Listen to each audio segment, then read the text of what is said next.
The woman was going to introduce her daughter to her brother. Even though he looked like a watchdog, she was sure that Aika would love this man. She loved her younger brother very much and wanted to instill this love in her daughter. All of Aika's toys were given to her by this very man. Aika was sure that if her mother loved this man, then she herself would love him. At least that's what she thought. Soon Ayaka met her uncle, who was not particularly happy that the child would now live with him. The man called Aika, calling her a nut. Aika didn't like this. The girl shouted at him that she wasn't a nut at all. Then, the man called Ayaka shorty, which made the girl even angrier. The man continued to tease the girl and called her stupid. Aika was perplexed. Her expectations were not met. After all, her mother's only brother, Kaisel, turned out to be such a terrible person. Kassel told Aika that now they would have to live together. The man immediately warned the girl that he was not interested in raising children. He asked Aika to be quiet and not get under his feet. Aika herself was also not used to raising adults. After the conversation, Kassel asked Aika to get out of his sight and eat something. Aika didn't want to eat because she had just had lunch, but Kassel insisted on his own. After that, Kassel left. Aika continued to stand in place, thinking about how evil her uncle was. The girl's full name is Aika de Valyart. Aika left behind her loving grandfather in order to live with an uncle who can't stand her. Aika had her own reasons for this. She wanted to save her uncle. Aika did not understand how an adult could not understand the heart of a child. She considered her uncle an idiot. Aika lives in a large country called Wofford, where wars have been fought for centuries. But now the Valyart, Deslin, and Nodium families have united with the emperor and stood up to defend Wofford. The history of the House of Valyart is short, but they are said to be the most famous. Aika's grandfather, Elad, was a great man who served 2 generations of rulers. Uncle Aiki, the strongest swordsman. Aika's mother, Syria, was the chancellor of Wofford herself. In Aika's memories, her mother was constantly busy. She almost never had days off. Aika didn't know her father, but her mother told her that he was destined for great deeds. When Ayaka believed that they could live happily without their dad, one incident occurred. Aika asked her mother to talk to the man faster, because she promised to read to her. Soon, Syria was reading a book to her daughter. She was perplexed, because usually Aika is patient, but this time she didn't leave her side for a second. Aika explained to her mother that she had a strange feeling that she would soon miss her very much. The woman wanted to console her daughter and say that they would never be separated. But suddenly, she noticed people in masks in the middle of the road. Syria realized it was an ambush. The knights got out of the carriage to protect the chancellor. They started fighting with the bandits. The bandits needed to find some kind of necklace. They found a necklace, but what they needed was not there. They managed to pull that thing out. The bandits took the necklace and decided to return. One bandit was ordered to hide and search again. Aika was horrified. Syria covered her daughter with her body. The woman asked her daughter not to scream and to be quieter. Syria handed Aiki a small stone and asked her to swallow it. Aika did it without any further questions. Syria apologized to her daughter for not being able to protect her. Aika cried. She didn't understand what was happening, but Syria told her daughter that she now had special eyes. She asked her daughter not to be surprised by anything, no matter what she learned or saw. It would help her save the people dear to her. Syria asked her daughter not to tell anyone anything and keep it a secret. Aika promised her mother that she was ready to do anything just so that her mother wouldn't get sick. Syria smiled and praised her daughter, asking her to remember her promise. When Aika opened her eyes, her mother was already gone. Grandfather told Aika that she was not found in the carriage with her mother, but in the forest nearby. All of Aika's memories were mixed up after the incident. The palace was conducting an investigation. Aika was not allowed to know anything. She only heard that the emperor was beside himself with rage. Aika understood his anger, because the emperor was an old friend of her mother. Therefore, he, like Aika, was extremely sad. That day, at the funeral, Aika cried very hard. But suddenly she noticed something. She noticed a man with red hair, the same as her mother's. That was when she met her uncle for the first time. Aika was confused and rushed to the man, calling him Mommy. Seeing her uncle with the same hair and eye color as her mother, Aika thought she had come back to life. Aika clung to her uncle, whom she had just met, and did not let him go. After this, Aika had the chance to live with her grandfather, and there she understood what her mother meant, namely about special eyes. Aika gained the ability to sense danger threatening others in advance. She gained the ability of foresight. At first, she saw the future in her dreams, but later the visions began to manifest even while she was awake. Having become accustomed to this peculiarity, Aika learned to prevent accidents with the maids she liked. One day, Aika had a dream in which her uncle was caught off guard by something dangerous. Then Aika woke up. She cried because in her dream, someone had attacked her uncle. Now that she knew the future, she couldn't just watch it from the sidelines. She wanted to prevent trouble for the sake of her mother, to make sure that her uncle did not die. Aika decided to stay close to her uncle and protect him. Someone asked the girl if she needed anything else. It was Zenda, a servant of the Lajir estate. Aika asked Zenda if she knew where her uncle was. The maid said that the gentleman was going to go out for a walk, which means he could now be in the dressing room. Aika thanked Zenda and said that she would go to him. Zenda invited Aika to have something to eat in her room. She promised to brew her some sweet cocoa, but Aika still wanted to go to her uncle. Zenda warned Aika that it would be better not to disturb the master when he was busy, but Aika still stood her ground. Zenda resigned herself and decided to take Aika to her uncle. Aika came to the door and told her uncle that she had arrived. But behind the door, in the room, there was silence. Then Aika began to call her uncle even louder. The man left the room and reminded Aika that he had asked her to be obedient. Aika suggested to her uncle that they play mother and daughter. But Cassel didn't understand why the hell he should play that. Aika did not deviate from her goal of being with her uncle. She rushed towards him and grabbed his leg. Cassel did not understand what was happening and tried to push the girl away from him. He asked Aika to let him go and said that it was time for him to go. But Aika did not let him go. Cassel realized that the girl was stubborn. In this, she reminded him of Syria. Aika asked her uncle not to leave and offered him all her goodies in exchange. Cassel didn't understand whether Aika really thought that doll-like eyes would stop him. He was still trying to get rid of Aika, and she asked him to stay with her just this once. Cassel was not ready to give in to his niece. Aika understood that if her uncle left like this, he would suffer greatly in the fight with the man from the dream. One day, Aika secretly overheard a conversation between Cassel and her grandfather, where she learned that her uncle was eliminating people who did not get along with Valiart, one by one. This meant that Cassel now had a huge number of enemies. Aika thought that if she didn't stop her uncle, he wouldn't leave her the same way her mother did. Aika let go of her uncle, sat down on the floor, and burst into tears. She said that she missed her mother. Cassel thought about it. He sat down next to Aika and said that every time he missed his mother, she could look in the mirror. Aika told her uncle that she didn't look much like her mother, but he reminded her a lot of her. He was, after all, a copy of her mother, only in male form. Cassel didn't understand what he had done that made this girl sit on his neck. Aika asked her uncle if he really hated her, because she was a thorn. Cassel didn't understand where she got that from. Cassel told Aika that he didn't love her, but he didn't hate her either. He asked the girl to return to the old man, since he was having trouble raising children. Aika told Cassel that she liked him, because her mother told her a lot about him, and she really wanted to meet him. Aika hoped that her uncle liked her too. Aika told her uncle that she wanted to get along with him. She asked for permission to stay with him. She promised her uncle that she wouldn't bother him too much. Cassel stood and silently looked at the girl. Looking at Aika, he remembered his sister. Cassel told Aika that she could do as she pleased.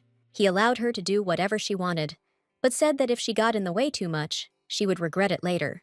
Aika was very glad that she was allowed to stay. She took out a piece of paper on which it was written that her uncle would never abandon Aika, and asked Cassel to put his finger on the paper.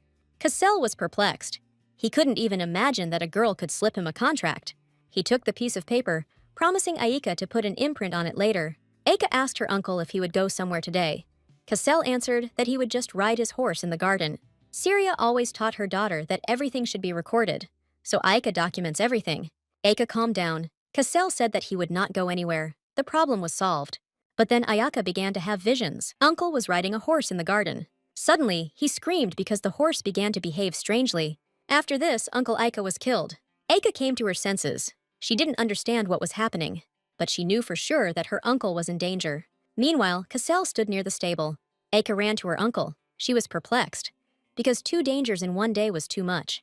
But she didn't meet her uncle. The estate's butler, Rito, stood in her way. Rito told Aika that the gentleman had already gone for a horse ride. Aika ran to look for the stable. She didn't understand why her uncle was always in a hurry. Soon Aika managed to find Cassel. Aika rushed to him. She called him a liar, because he said that he would not go anywhere. Cassel didn't understand where he had lied, because he was skating in the garden of his house. Aika told her uncle that he couldn't ride this horse, but Cassel didn't understand what she was talking about. The horse was acting somewhat restless at this time. Cassel didn't understand what was happening to his horse. Here Aika noticed something strange. The horse began to lift its hooves, although they usually do not do this. Aika approached the horse and realized that his hoof hurt. Suddenly, Aika became afraid of something. The thing is that Cassell started to pull Aika away from the horse, telling her that it was dangerous to approach horses like that. Cassell then turned to the groom and ordered him to take Gunther for examination. Because the horse got sick, Uncle Ike changed his mind about riding. Aika was glad, because today her uncle would definitely not be harmed. Aika's mood noticeably improved. Cassell looked at Aika and did not understand what was wrong with her. He didn't understand why she was so happy, because she had done wrong. He didn't understand why she had climbed out and exposed herself to such danger, because if she had stayed with her grandfather, she would have grown like a hothouse flower. That is why Cassell did not want to take Aika with him. Aika gradually fell asleep. Cassell brought her into the room. Then he carefully laid her on the bed. Cassell stood and looked at the sleeping Aika. He did not understand why she continued to cling to him. Cassell wanted to go, but Aika did not let go of his hand. She asked him to stay.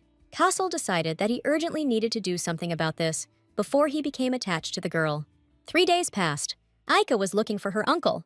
Cassell and his bodyguard Gerard were in the office. Gerard, seeing Aika, decided to leave him and Cassell alone. Cassell asked Aika why she came and why she couldn't sit in her room. Aika turned the album and showed Cassell the drawing. She had drawn herself and her uncle. Cassell was a little shocked by the way Aika drew him. Cassell told Aika to ask Zenda to help her get ready. Cassell decided to visit his grandfather's estate. Aika was in seventh heaven.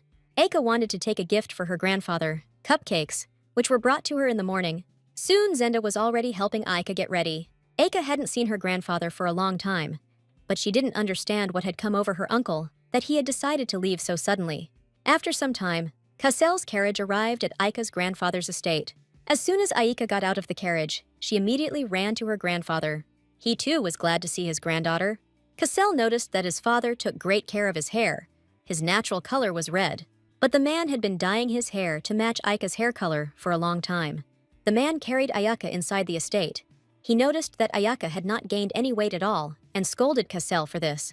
Here, Aika told her grandfather that she had brought him a very tasty present. Soon the second snack was completed. The maid approached Ayaka and asked her if she would like some juice. Ayaka asked her to bring it. She decided to ask the maid something. She was wondering when her uncle and grandfather would come. Marie told Ayaka that her uncle and grandfather were discussing something very important. Then Ayaka heard something. It sounded like a carriage driving away. Ayaka seemed to understand what was going on. She got up from the table and quickly ran to the exit into the yard. Ayaka ran out into the yard, but there was no one there. She walked up to the gate to see what was going on. Her grandfather stood in front of the carriage, and her uncle was in the carriage itself. Ayaka didn't understand whether Cassell had really decided to leave her.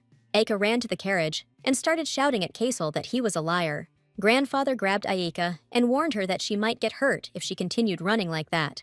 Ayaka couldn't break free from her grandfather's arms. She only looked at Cassell's carriage as it moved away. Ayaka cried. She didn't understand why he was doing this to her, because she just wanted to save him. Cassell heard Ayaka's screams.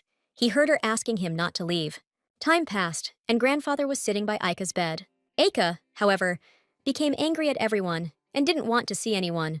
The man couldn't understand how his little girl could sit with such a face. She was offended by her grandfather, because if he had not stopped her, she would have caught up with Cassell. The man suggested that Ayaka go and eat something tasty. He reminded her how it was before, because they lived well then, but Ayaka didn't want to. Ayaka was also offended by her uncle. He abandoned her, although he promised not to do so. Several days had passed since the young lady's departure, and it seemed to Rito that the estate had become very lonely. But Cassell, on the contrary, liked this silence. Then Gerard knocked on Cassell's door. He said that a man had arrived from the Duchy of Valiart with a message about a young lady. Cassell asked Gerard what the man had conveyed. Gerard said that on the first night, Ayaka fell asleep crying, and since then, she has been completely depressed and eats almost nothing. Ayaka was waiting for Cassell. Gerard invited him to visit his niece. Cassell thought about it.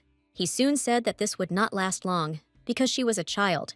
The assistants tried to object to him, but Cassell sent them to do their work. Cassell was left alone in the office. He remembered that Ayaka loved treats very much. She was so happy then. Cassell couldn't concentrate on his work, because he was thinking about Ike, but he didn't want to get even more attached to her. That's why he decided to end it all now, before it's too late. But Cassell was already attached to the girl.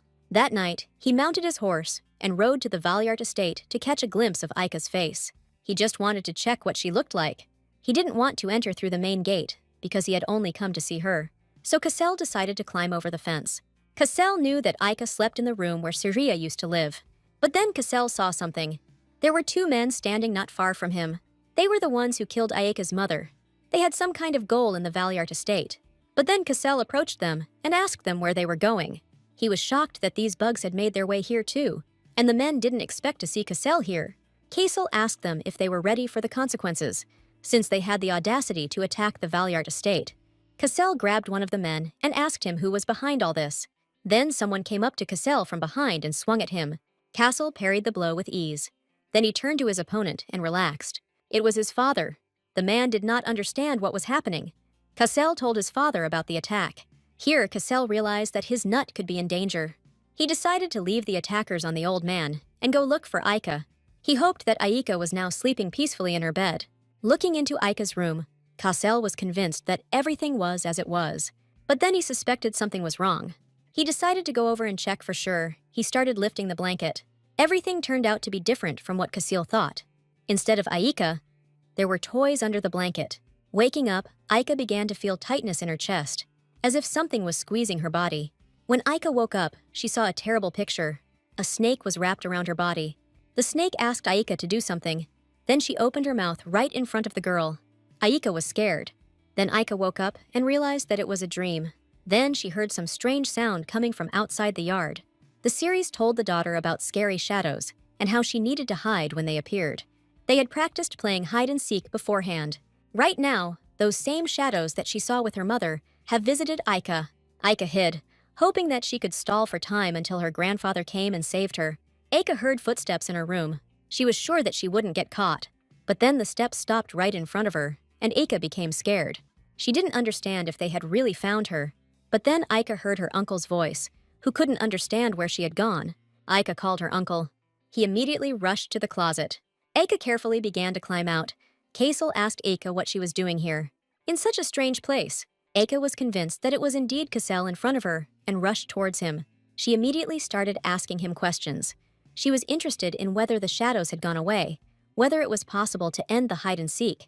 And she also said that she was very sad after he left. Cassell couldn't understand whether this was not the first time Aika had played hide-and-seek like this. Aika said that she used to play like this with her mother, who told her to always stay there during the game. Since Grandpa's closet was the same as theirs, Syria told her daughter to hide in it if the shadows came. Cassell didn't understand anything. He was interested in what the hell his sister was doing. Aika clung to Cassell and asked if he would take her with him, since he had promised not to abandon her. Cassell stood and silently looked at the girl. Then he turned away and told Aika that he had not abandoned her, but simply left her. Aika burst into tears and asked Cassell not to leave or to take her with him. Cassell sighed heavily. He was speechless. Then Cassell sat Aika down on the bed. He asked her to get some sleep and said that he would not leave her. But Aika no longer believed her uncle. Aika went somewhere and asked Cassell to sit here. A couple of minutes later, Cassell was tied to Aika. Aika suggested that they sleep like this and then go home together in the morning. Aika wished her uncle good night. Cassell was confused. He could not resist the girl. In the morning, Aika's grandfather came into her room to check on her. He didn't understand why Cassell was playing hard to get if it couldn't be avoided. Time passed. It was time for Cassell and Aika to leave. Cassell told his father that he was taking the nut back since everything had turned out this way. Ilid promised his son to strip him of his title if even one tear fell from Aika's face. As they were leaving, Aika promised her grandfather that she would come visit more often. Cassell was interested in whether all the uninvited guests had been caught. Ilid said that there were no strangers left on the estate. Ilid promised his son that they would pay with blood for underestimating the Valyart family. Cassell asked his father to notify him if there was any news. Then Cassell and Aika got into the carriage. Soon they arrived at Cassell's estate, and the first thing Aika did was run to Zenda. Zenda was overjoyed to have Aika back. After all, without Ayaka, the house seemed empty, and Zenda also became more attached to Ayaka than she thought. Zenda wanted to become Aika's protector and support. Aika was encouraged by the fact that Zenda was on her side. Aika realized that if everyone took her side, then if something happened, Cassell wouldn't be able to scold her or kick her out. Aika told Zenda that she wanted to be friends with the others, just like she wanted to be friends with her. Zenda was curious about how Aika planned to achieve this. Aika asked Zenda to tilt her ear. Aika told Zenda her plan, and she was surprised. Then she laughed. Zenda thought this idea was great, and Aika was happy. Soon almost all the servants were not like themselves. Cassell thought it was strange. They all seemed to be enchanted. Then, Aika came out to Kaisel and Gerard and asked how they got there. Kassel reminded Aika that he had told her to behave well, and Gerard asked Aika how he could help her. Aika said she had something for them. Aika took a red ribbon out of her pocket and handed it to Gerard. Gerard was surprised. Aika said that he could pin it on his lapel. Aika said that she prayed to the flower to bring him happiness. She thanked Gerard for always protecting her. Gerard thanked Aika and promised to take care of the gift. Kassel still didn't understand what kind of commotion was happening in the mansion early in the morning, and whether Aika was involved in it. At this point, Gerard had already attached the ribbon, and Kassel understood that it was better to ignore this. Otherwise, he would not avoid whining. Kassel expected that Aika would put a ribbon on him too, but she only said that she would not bother them anymore and said goodbye. Kassel was confused, and Gerard also didn't understand how this happened. Kassel was also waiting for a ribbon and was surprised that Aika did not make him one too. Soon Aika made dinner, and her mouth started watering from the dish. It was the first time she had seen anything like it. The estate's chef, Sophie, gave Aika a return gift, golden fried root vegetables. Aika liked the dish. Sophie suggested that she add fruit and salad leaves next time. Kassel remarked to Sophie that it had become too noisy. Sophie apologized and said that thanks to Aika, every day was now filled with only happiness. Here, Kassel turned to Aika and asked if she had forgotten anything. Aika said that it didn't seem like it and continued eating. Kassel reminded Aika that she should remain silent while eating. Aika remembered that she wanted to ask her uncle for something. She took out a piece of paper and handed it to Kassel. Kassel took the paper. The first thing he noticed was the imperial coat of arms. Aika took this piece of paper from Kassel's desk because her name was on it. Aika was invited to the emperor, so she wanted Kassel to accompany her. Kassel asked Aika if she knew the emperor. She replied that she did not, but he was a friend of her mother. Kassel told Aika that he did not want to accompany her. Aika didn't understand why. Kassel suddenly said that it was because his chest was empty. Aika didn't understand what he was talking about. Kassel stood up and left the table, ordering Aika to leave the plate clean. Aika realized that her uncle had become completely depressed, but Sophie had no idea that the gentleman was so petty. Aika realized that in this situation, she would not be able to get into the palace. Gerard also noticed Kassel's upset from the moment Aika did not give him the brooch. Gerard didn't believe that Aika could cheat her own uncle, but he didn't understand what the matter was. Entering the office, Kassel and Gerard noticed a box with a brooch on the table. Gerard said that it seemed that Miss had left him. She was late because she was preparing the best gift and asked Kassel to try it on. Kassel told Gerard that he didn't understand why he put this on himself. He said that he didn't understand what was so special about this plain little thing, but he himself, pleased, began to try on the brooch. Kassel asked Gerard if he had also received a brooch in a box, but he said no. Gerard said that most likely Miss made it only for the one she loves the most. Kassel asked Gerard to stop flattering and reporting, but Gerard was glad that Kassel had finally cheered up. Gerard said that the investigation into the attacker's crew had been completed. 38 criminals had already been dealt with, and 7 were still being sought. None of those caught said anything, and all those who were not tortured committed suicide. Kassel also asked to convey to Aika that she can prepare for tomorrow's visit to the imperial palace. Morning came. Aika was happy. She showed off her outfit to Kassel. Aika noticed that Kassel was wearing a brooch and said that it suited him very well. Kassel tried to keep his cool and ordered Aika to hurry. Here, Kassel remembered something. Before they left, Kassel put something on Aika. Aika wasn't particularly happy about this. Soon, Kassel and Aika arrived at the imperial palace. In the palace, everyone was paying attention to Aika. She felt uneasy. She asked her uncle for permission to remove this pendant. Her uncle's name was too big, but Kassel told Aika that she had to wear it all the time. Aika tried to persuade her uncle and promised him to stand still, but he still did not allow her to remove the pendant. Then a man entered the room. He immediately noticed Aika. Aika looked at the man. She didn't understand if it was the emperor himself. Emperor of Woeford, Winchester Celador. Aika remembered his name. Saria always told her daughter that she should know the emperor's name. Purple eyes are a symbol of the royal family. The emperor also had black hair, like a starless night, just like Aika herself. The series told her daughter about the emperor's appearance, and Aika realized that black hair was more common than she thought. Standing right in front of the emperor, Aika was at a loss. She introduced herself to the emperor as the granddaughter of Ilad Valiart. The emperor was touched by Aika and was pleased to meet her. The emperor knelt before Aika and asked permission to hug her. Aika, of course, was not against it. She spread her arms to embrace the emperor. Aika and the emperor hugged. The man was looking forward to this meeting. He was shocked that Aika had already grown so much. He thanked her for coming to visit him. The emperor told Aika that she looked a lot like her mother. Aika asked him if he was friends with her mother. The man told Aika that he, Syria, and Kassel were good friends. Then the emperor noticed the necklace on Aika. He realized that Kassel had given it to her. He thought it was cute. Then Aika remembered that she had prepared a gift for the emperor. Aika took a brooch out of her purse and handed it to the emperor. Aika thanked the emperor for inviting her to his place. The emperor was surprised. He did not understand whether Aika was really giving him this brooch. Here, Kassel reminded Aika and the emperor that he was still standing next to them. He quietly hinted that his brooch was more dazzling. The emperor took the brooch and thanked Aika. He promised to keep the brooch carefully because it was the most special gift for him. The emperor decided that since he had received a gift, he should reciprocate. He asked his maid, Sola, to bring him something. Soon Sola entered the room with a small box. Aika froze, wondering what it was. The emperor explained that Syria had once asked him about this, saying that Aika was very smart and would need it. And only now the emperor was able to give it to Aika. From under the black cloth, the emperor took out a small box. The box contained the key to the old archives of the imperial palace. Aika was surprised that her mother asked the emperor about this. The emperor explained that such archives contained very ancient books, which contained knowledge that many did not even know about. Syria personally told the emperor about this. She was sure that Aika was capable of finding something special. He handed the key to Aika and allowed her to look inside at any time. Aika took the key and began to remember her mother. She felt warmth in that key. Then, Aika remembered that she needed to thank the emperor. Aika thanked the emperor, who told her that she could come to him even if it wasn't for the archive.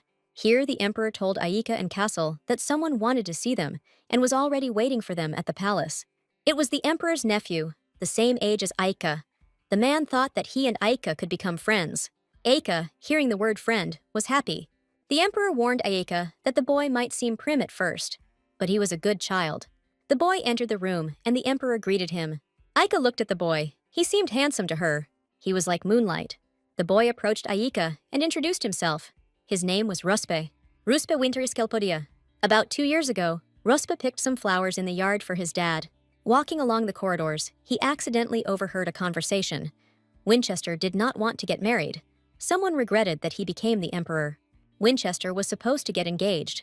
There was no heir, and Ruspe was not a way out of the situation. Entering the room, Rusp saw Duchess Palin talking to his dad. Duke Ricardo Winteris, father of Ruspe. The Duchess noticed that Rusp had dirty hands, and she became angry because he was the future heir to the throne and he needed to behave appropriately. She took the flowers from Rusp and threw them away. Father told Ruspe that he could no longer indulge his whims. He ordered his son to act in accordance with his position.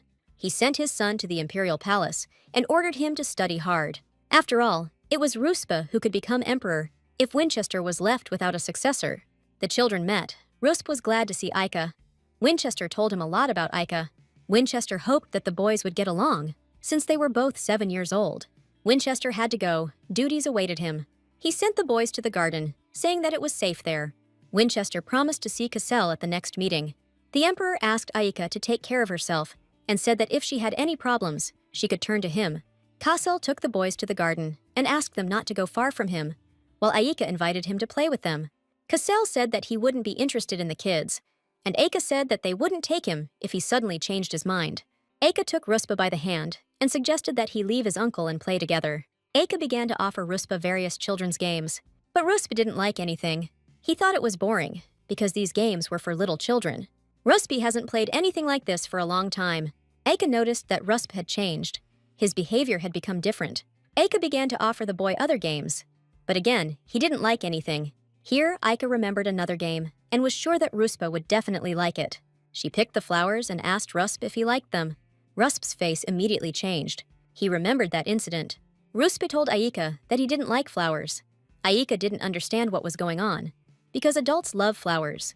Aika said that her mother loved flowers very much, but Rusp snatched the daisies from Aika's hands and threw them away.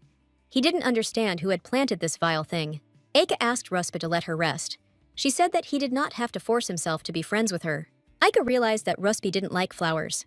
Ruspe told Aika that he didn't hate flowers completely, just a little bit. Aika came up with a plan. She ran somewhere and asked Rusp to stay put. Ruspa didn't understand what Aika had in mind. He found it touching. Rusp believed that Aik should return to the Marquise. He did not want to make friends. Soon Aika returned to Ruspe. Aika extended her hands to him. Rusp looked and was surprised. In Aika's hands was a flower ring, which she wanted to give to Ruspa in honor of their acquaintance. Rusp told Aika that he didn't need friends. Aika heard sadness in Ruspa's speech. Rusp said that such a ring is only for children. Aika reminded him that he is still a child. Cassel always told Aika that children only need to eat well and play a lot, and the rest was the responsibility of adults. Aika wanted to be friends with Ruspi, make flower rings together, and meet again. Aika wanted Ruspa to become her friend. Aika asked Ruspa to take the ring. Ruspi was confused. He carefully reached for the ring. He didn't know if he was allowed to be anyone's friend, but Rusp still accepted the ring and put it on his finger. Rusp recalled his father's words. He believed that he did not need friendship. His father said there was no need for that. Ruspi stood with tear-stained eyes and looked at the ring given to him by Aika. Aika didn't understand what was going on. Aika thought that Ruspa didn't like the ring. She told him that they didn't have to be friends. Ruspi wiped away his tears and told Aika that everything was not as she thought. He thanked Ayaka for the gift and said that he also wanted to be friends. Ruspi agreed, and he and Aika became friends. After a while, they were already walking hand in hand and discussing all sorts of delicious things. Aika was in a good mood. She laughed and promised to bring Ruspa something tasty. But suddenly Aika changed. She felt sick and cold. Ruspe put his jacket on her and decided to take her to the Marquise. Aika felt dizzy and her skin was crawling, even though the weather was warm. This had happened to her before, when she first saw the future. Someone was looking at the boys from afar. It was the Duke of the Deslin family, Lagia, who believed that Valiart was already ingratiating himself with all his might. Also with the Duke was Achilles, his adjutant. Evening had come, and Cassel's carriage was on its way home.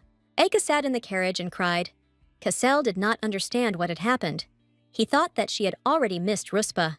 That was it. This was Ayaka's first friend, so she wanted to have fun longer. During their farewell, Aika and Ruspe agreed to meet in exactly 10 days. Aika also passed something on to him. It was a handful of candies. She specially selected them for Ruspe. She collected all her favorite candies in this handful. Rusp was surprised by such a present. Aika was about to leave, but Rusp stopped her, saying that he also had something for her. He gave her flowers that reminded him of Aika. Aika was happy with such a gift and promised to take care of them. Aika thought that if she hadn't frozen, they could have played some more. She didn't understand why she suddenly felt so cold. Aika hoped that Ruspe would get home safely. Ruspe rode in the carriage and stared at the candies that Aika had given him. Kamai, the Kelpodia family's valet, suggested that Rusp put the candies in his bag, but Rusp flatly refused. He wanted to carry the candy himself. Kamai was surprised, because the young master didn't even like sweets. The next day arrived, the estate of the Marquis de Legier. Aika burst into her uncle's room. Cassel changed his clothes. As luck would have it, Aika always burst in on him at such moments. Aika apologized to her uncle and said that she had an urgent question. That night, Aika thought about the fact that the emperor was friends with her mother and about their similar hair color. Cassel didn't understand what Aika was getting at.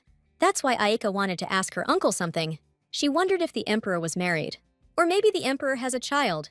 Cassel was at a loss. These questions were too unexpected for him.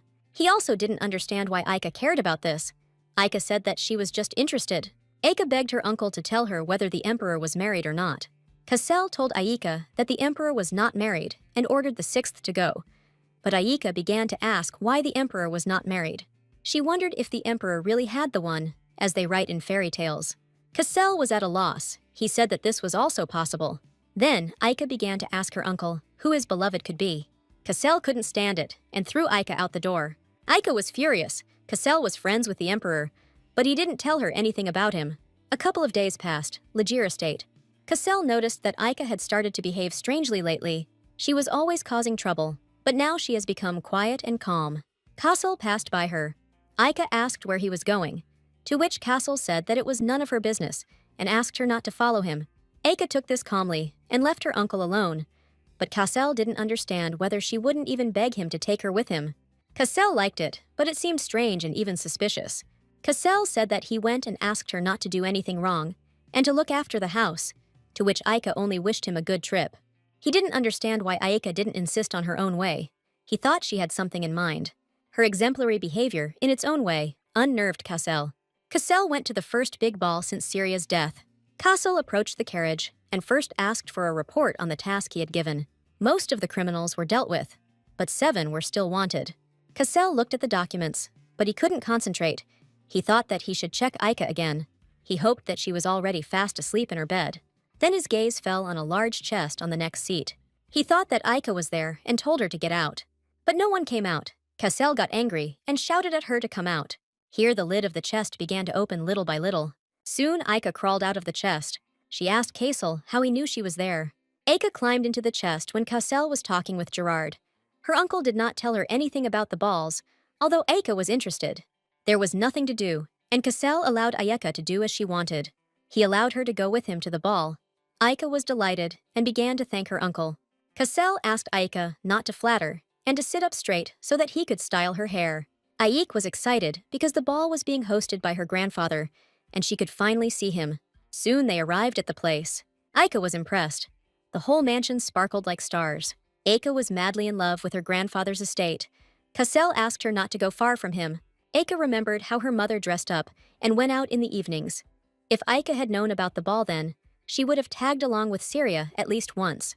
Aika and Cassell began to enter the mansion. Aika was confused. She didn't understand why everyone was staring at them. The girls were glad to see the Marquis. Many were hoping for his arrival. The guests were also interested in Aika herself. Aika didn't understand what was happening. She had never seen these people, but they knew her. Then Aika felt the cold wind again. Her heart began to beat wildly. Suddenly, a man approached them. He couldn't understand what the noise was about, but it turned out to be someone who rarely came to balls.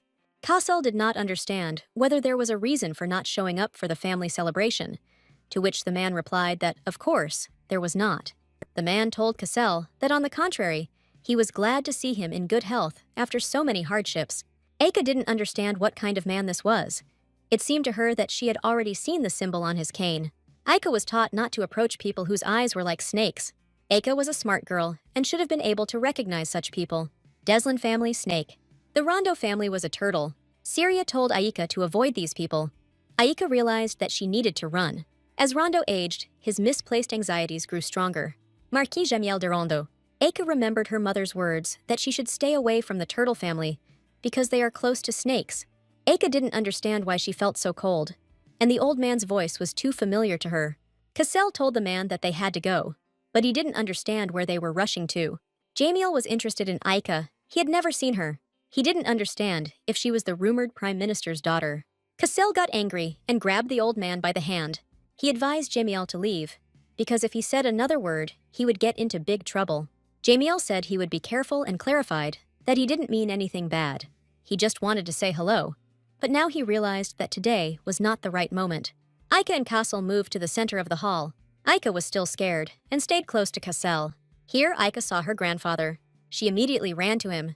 Aika remembered that she wanted to ask her grandfather something. Aika asked if she had met Marquis Rondo when she was little, and her grandfather was surprised. Aika said that she felt like she had heard his voice before. Cassell told Aika that she might have confused the voices, but Aika stood firm. Aika said she couldn't stop worrying because her mother told her to be careful around Rondo and Deslin. Aika studied with her mother. She remembered the coats of arms of other families and drew them well. Cassell was surprised. Then the grandfather leaned towards Aika and said that he had prepared a gift for her. Grandfather built an academy for Aika. He wanted to take Aika there when she grew up. Cassell was pleased because he didn't want to send the nut to some rotten school. Grandfather wanted to build a new academy for Aika, but Cassell believed that it would be easier to take control of the existing one. But he believed that the academy that Aika would attend could not be less than ideal, so he made it a prestigious academy. Grandfather suggested that Aika visit the construction site sometime. After all, if she lays at least one brick, it will become a good memory for her. Aika decided to tell her grandfather about her new friend. She said that they agreed to meet him at the palace in 10 days. Cassell asked Aika to get off her grandfather because he was busy, and Cassell needed to meet the guests. Aika wanted to stay with her grandfather longer, and he promised his granddaughter that he would return immediately after a quick conversation. Aika drank the juice and never ceased to be surprised. Before this, no one had dared to approach them. And now Cassell was surrounded by a whole crowd of ladies. The ladies did not stop greeting him, but she didn't understand why her uncle didn't answer any of them. Then another girl approached them. It was suspiciously noisy there, so she decided to come and check. Countess Lamond, Ella? She had important information for Cassell. Aika thought that this lady was her uncle's girlfriend. Cassell told Aika that he needed to step away. He asked her to behave well and stay close to Gerard. Aika calmly went to Gerard. She could not interfere with her uncle's love. Aika asked Gerard if this beautiful lady was her uncle's girl. Gerard explained to Aika that Cassell and this girl simply had common goals and were going down the same path. Then Aika saw something. She was impressed by the fountain and wanted to sit there. Gerard suggested that she sit at a table, since she could get wet and catch a cold by the fountain. From the table, you could see the water from the fountain falling down. Aika liked it. Aika wanted Cassell to see this beauty.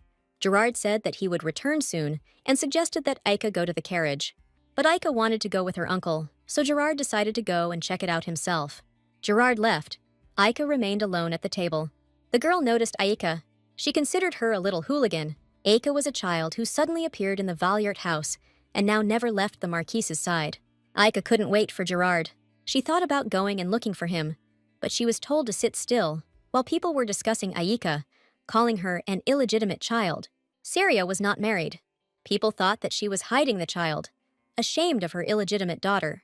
They were also interested in whether the Marquis was going to marry, since he had taken custody of a child and appeared with her in society, which was strange. But in fact, the girl didn't care, because it was the Marquis of Ligier himself, and such a disadvantage as a child could be ignored. Aika heard all their conversations, but she couldn't understand whether her mother was hiding her. Syria always told her daughter that she was proud of her. The man believed that Ligier did not plan to make Aika his heir. Otherwise, it would have been announced by now. The girl thought that this was impossible, because the girl was born illegally and raised somewhere on the side. Then they started discussing Syria. She was the chancellor of the empire, and she was able to make such a mistake. The girl thought that the Marquise didn't like Aika, and she liked it. Aika came up to them and shouted that her mother never hid her. Aika called them liars. The girl got angry at Aika. Aika said that her mother was always proud of her and asked them not to talk about things they didn't know. The girl started yelling at Aika, calling her a little brat. The girl told Aika that it was a shame for the family, because it was because of her that the Marquise and Lord Valiart were forced to listen to such things. The girl splashed wine from the glass in Aika's direction and said that she didn't even dare raise her voice at her. The girl believed that Aika should know her place. Then Cassell, who saw everything, came to Aika's aid. The girl's face immediately changed. She was scared. Gerard leaned over to Aika to check if she was okay and called her to follow him. Cassell turned to Gerard and ordered him to take Aika away. The girl tried to understand at what moment Cassell approached. She believed that he could not hear everything. Once Cassell even accepted a glass of wine from this girl, and she still remembered it. Cassell turned to the girl and asked her to continue chatting. Cassell was angry. He didn't understand why the girl was silent, and she didn't understand why he was so rude to her. Cassell told Rosina that she had no right to open her filthy mouth on his child. Cassell also advised Rosina to manage her finances wisely. After this, Cassell left. The man did not understand what he was talking about. Rosina asked Cassell to stop. Soon Cassell approached the carriage. He didn't understand why Aika got out, because it was cold outside. Cassell began to scold Gerard for not keeping an eye on Aika, but Aika stood up for him. Aika told her uncle that during this time, she had time to think and remembered her mother's words. Syria told her daughter that people who insult others without reason live in their own hell, which is why they think they have to hurt others. Aika suggested that Cassell forgive those people, at least this time. After all, they were better than them, so they could forgive them. Cassell gave in to Aika's persuasion. A couple of days passed. Aika thanked her uncle for going with her. Aika was happy. Today they had to go buy a gift for Ruspa, and they would meet again. Aika asked Cassell to show her the area around the market, since she had never walked there. But Cassell didn't want to do this. He planned to buy flowers and move on. Aika began to beg her uncle. She desperately wanted to walk around the fair. Aika was sure it was fun there. She heard that they sold a lot of different dolls and treats there. Cassell promised Aika to show her the fair next time. Soon the carriage stopped. Aika jumped out and promised to go to a place familiar to her.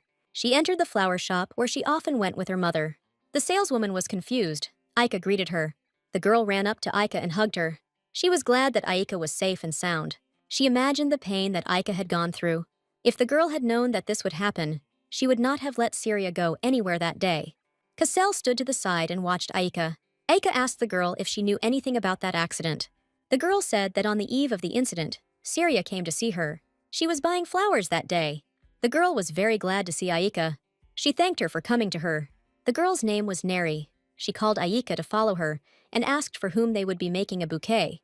Aika said that she wanted to give flowers to her new friend, uncle, grandfather, Gerard and Zenda. Cassell turned to Aika and said that he didn't need flowers. But Aika believes that he will change his mind as soon as he sees the flowers. Neri confirmed Aika's words, saying that they have the best flowers. Soon, Neri collected all the bouquets. She gave Aika a gift and asked her to visit more often. Cassell told Aika that he would go first and asked her to hurry. Aika pointed to the flower and asked Neri to pack it. Neri said that this bouquet was heavy, but Aika didn't care. Aika took a large sunflower with her. Cassell didn't understand why she was dragging a flower that was the same size as her. Aika chose this flower for Cassell. Cassell didn't understand where he should put this huge sunflower. Besides, Aika bought a flower with his money. Aika couldn't get used to the fact that sometimes her uncle could be very harmful. Aika was offended by her uncle and said that he could do whatever he wanted with the flower. Aika and Cassell were approaching the gate, but suddenly the carriage stopped. Cassell went out to ask Gerard what was going on. The thing is that the young lady and gentleman they met yesterday came to see and apologize to Cassell and Aika. Gerard said that he thought they were sincerely asking for forgiveness, but he didn't know what to do. Cassell thought about it. Then he called Aiki and said that they could go together, or she could stay if she did not want to see them. But Aika wanted to go with her uncle. Rosina was glad to see the Marquis again. Then she noticed Aika standing next to him. Then the girl and the man suddenly fell to their knees in front of Aika.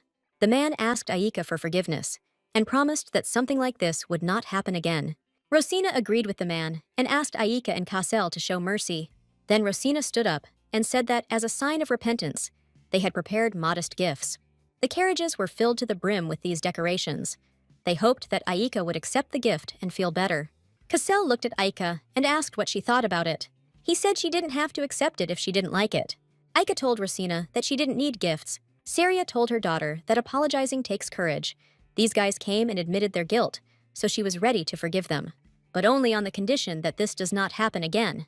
Rosita thanked Aika and said that they would never forget her kindness. Soon Aika told this story to Ruspa. Rusp thought that Aika was very hurt by this, but she said that everything was fine. Ruspe turned to Aika and said that he and his mother were simply wonderful. Ruspe thanked Aika for the flowers and promised to cherish them. Ruspe also had a gift for Aika. He handed her the box and asked if she would accept it. Aika was already happy with the gift. She asked Ruspe if she could open the box right now. Rusp gave permission, and Aika began to unpack the gift. Aika looked into the box and screamed with joy. The box contained bunny-shaped slippers, which Aika thought were very cute. Aika thanked Ruspe and promised to bring her from home every day. Rusp was glad that Aika liked his gift. Aika asked Ruspe what they would play today. Ruspe trusted Aika's choice. But suddenly, someone approached the guys and told Rusp that he was wasting time fooling around. After all, this is not how a child born to a high rank should behave. The man was angry. He told Rusp over and over again not to waste time on frivolities. Ruspe turned to the man and apologized, reminding him that today was a day off. But he believed that Rusp could not have days off, since he was preparing to become crown prince. Aika didn't understand what was going on, why Ruspe was apologizing, and what kind of old man he was. Aika was angry because her friend was being bullied right in front of her. The man became disillusioned with Ruspa and decided to take up his upbringing. But then Aika intervened and covered the boy with her body. The man was surprised. He asked Aika what she was doing. Aika asked her grandfather not to offend Ruspe. Coming closer, Aika realized what kind of old man it was. It was Duke Notium, a man close to the Valyart family and His Majesty the Emperor. Saria told her daughter that this man had many qualities worthy of admiration, but she did not understand why he offended Ruspe. Notium asked Aika who she was. Aika introduced herself. The man was surprised. He didn't understand. Was it really not even a secret now? He called Aika a cheeky girl and said that his name was Gale. Aika thought about it, because in the book there was a different name. Aika realized that it was not the Duke himself, but his son. Gale asked Aika if her grandfather hadn't taught her to respect adults. Aika said that she was taught this, and was also taught that adults who offend children are bad. Gale told Aika that she does not understand anything, because Rusp is going down a difficult path. Aika reminded that Ruspa is only 7 years old, and at that age she needs to explore the world, not just study. Aika said she could go and check with the Emperor, but Gale said that it was not worth doing.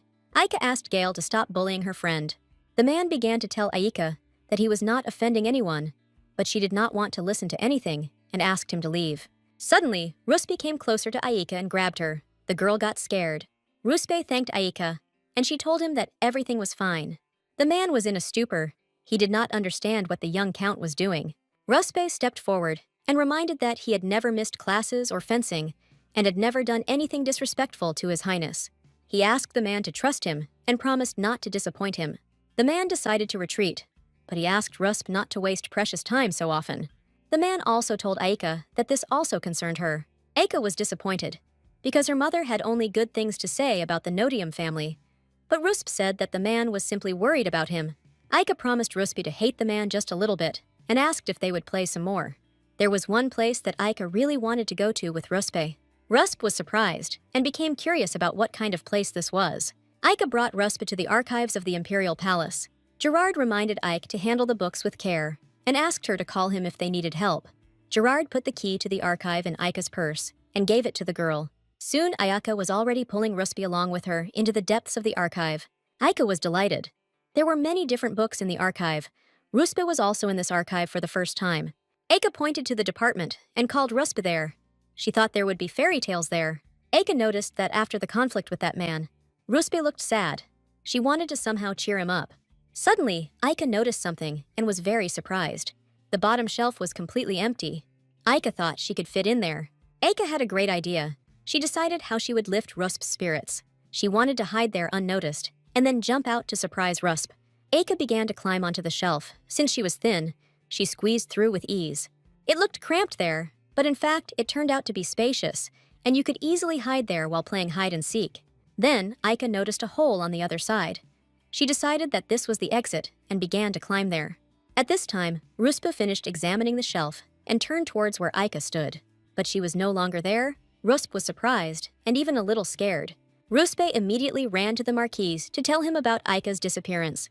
Cassel immediately noticed that Aika was not with Ruspe, so he asked Gerard what had happened. Gerard began to explain the problem to Cassel. Cassel did not understand what had happened. Had Aika really gone home? Here Gerard told Cassel that Aika had disappeared. Russ began to tell that they were looking for a book, and then Aika disappeared. He and Gerard looked through the entire archive, but could not find her. Ruspe apologized to Cassel, who asked him not to tremble, and said that it was not his fault. Cassel ordered Gerard to call all the soldiers and bring them to the archives. He didn't understand where Aika could have gone. Cassel wanted only one thing, for Aika to remain safe and sound until he arrived. Cassel was furious and scattered all the soldiers who stood in his way. They asked him to calm down. They involved all the castle soldiers in the search for the young miss. Cassel was very angry. He ordered the soldiers to get out of the way and not interfere with him. The man tried to explain to Cassel that he couldn't burst into the palace like that, as it could be considered treason. Cassel stood his ground and asked the man to leave. Then the emperor approached them. He asked Cassel to calm down. The emperor swore on his title. He was sure that Aika would soon be found. Cassel turned to the emperor and asked him if he really thought he couldn't finish him off. Cassel believed that the emperor was to blame for the disappearance of the nut, since he had given her the key to this archive. The emperor admitted that he had acted rashly. He told Cassel that Aika would not be harmed, and asked Cassel to wait a little longer. Cassel became even more angry about this. He didn't want to wait. After all, first he lost his sister, and now they advise him to stand aside, knowing about the disappearance of his niece. The emperor asked Cassel to trust Syria if he could not rely on him. After all, the key to the archive was left by Syria for Aika, and she would never have given her daughter something dangerous. But the emperor could not refuse Syria this request, and Cassel knew this very well. Cassel released the emperor and told him that he was free for now. Then someone called Cassel and told him that Aika had been found. Ruspe sat and hugged Aika. He was worried about her no less than Cassel. Aika said that she was fine and apologized to Rusp for making him worry. Then Cassel approached Aika, who was incredibly angry. He asked Aika where she had been.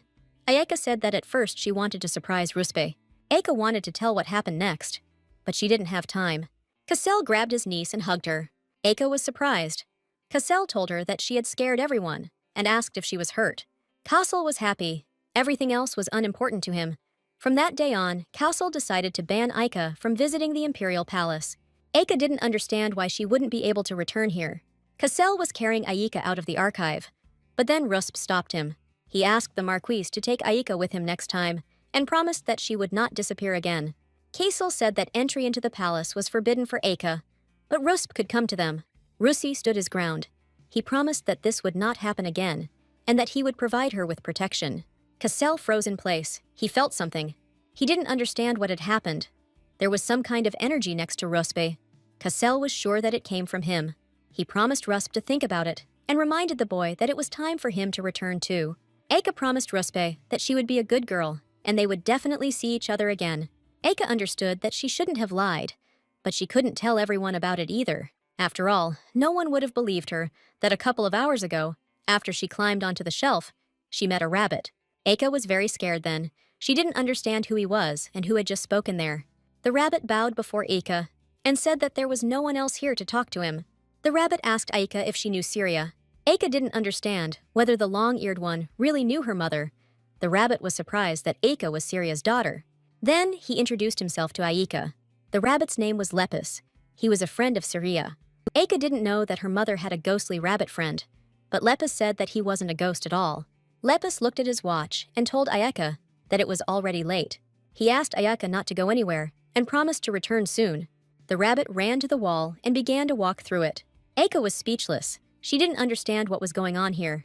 Aika thought that she too could pass through the wall, but it turned out that this was not the case. Soon the rabbit appeared from behind the wall again, but this time with some kind of sign in its teeth. Lepus handed the tablet to Aika and said that it was left by Syria. Aika took the stone and asked Lepus what it was. The rabbit said that it was him. Lepus explained to Aika that he was sealed in this slab. Syria, being a seeker, was able to find this tablet and awaken Lepus. Aika didn't understand anything. The rabbit asked her if her mother hadn't told her that she was a researcher. Aika said that this was the first time she had heard about this and told us that her mother had recently passed away. Lepus understood what was going on. One day Syria told him something. She warned him that one day someone important to her would come to him, but he didn't expect that Aika would be so small. Syria asked Lepus to tell Aika everything and protect her from the predator when the day came. Aika didn't understand what Lepus was talking about. Then he pointed to the wall for Aika and asked her to look carefully. Soon some notes started flashing in front of Aika. Predators or hunters were people who were very dangerous. Initially, there was a god who maintained the balance of the world, but one day he disappeared, leaving in his place a being called the Absolute. He was supposed to act on behalf of the god, who preserved 10 relics imbued with divine power, called the Hieroteca. But this being could not cope with what surpassed the god, so the Absolute entrusted the relics to the researchers, the messengers of the Lord. They worked to maintain peace, but the peace did not last long. Those who envied the seekers began to hunt them and steal the relics. It was then that the predators appeared, whose power has remained to this day. Even now, seekers seek relics, and predators seekers. Aik inherited her mother's powers as an explorer, and could now be hunted as well. Lepus asked Aika not to be afraid, because he promised Syria that he would protect someone important to her. Aika asked Lepus how he was going to protect her. Lepus said that after the seeker awakens the sleeping relic, it can grant him special abilities. Besides Lepus, Syria awakened many relics and acquired their powers, such as being able to bind people's feet. In bad weather, it could provide shelter from the rain. Aika was delighted that her mother had such abilities. Aika told the rabbit that she received the gift of seeing the future when she ate the pebble. The rabbit was surprised that Syria gave her daughter power by making her eat a pebble, but he quickly realized what was going on. He said that Syria most likely pulled out the energy by force. Aika did not understand anything.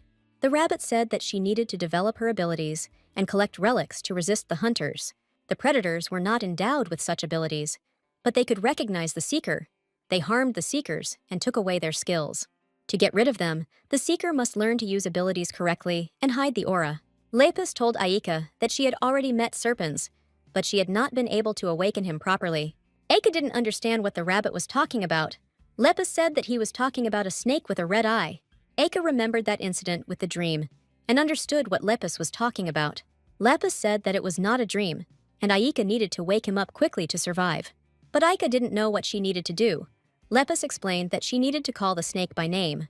Aika didn't understand whether she really needed to do this now. She was scared because that snake looked creepy. Lepus suddenly said that they didn't have time. He felt something frightening behind the door and thought that Aika needed to go back. He asked Aika to hurry up so that she wouldn't be scolded even more. Aika again did not understand what Lepus was talking about.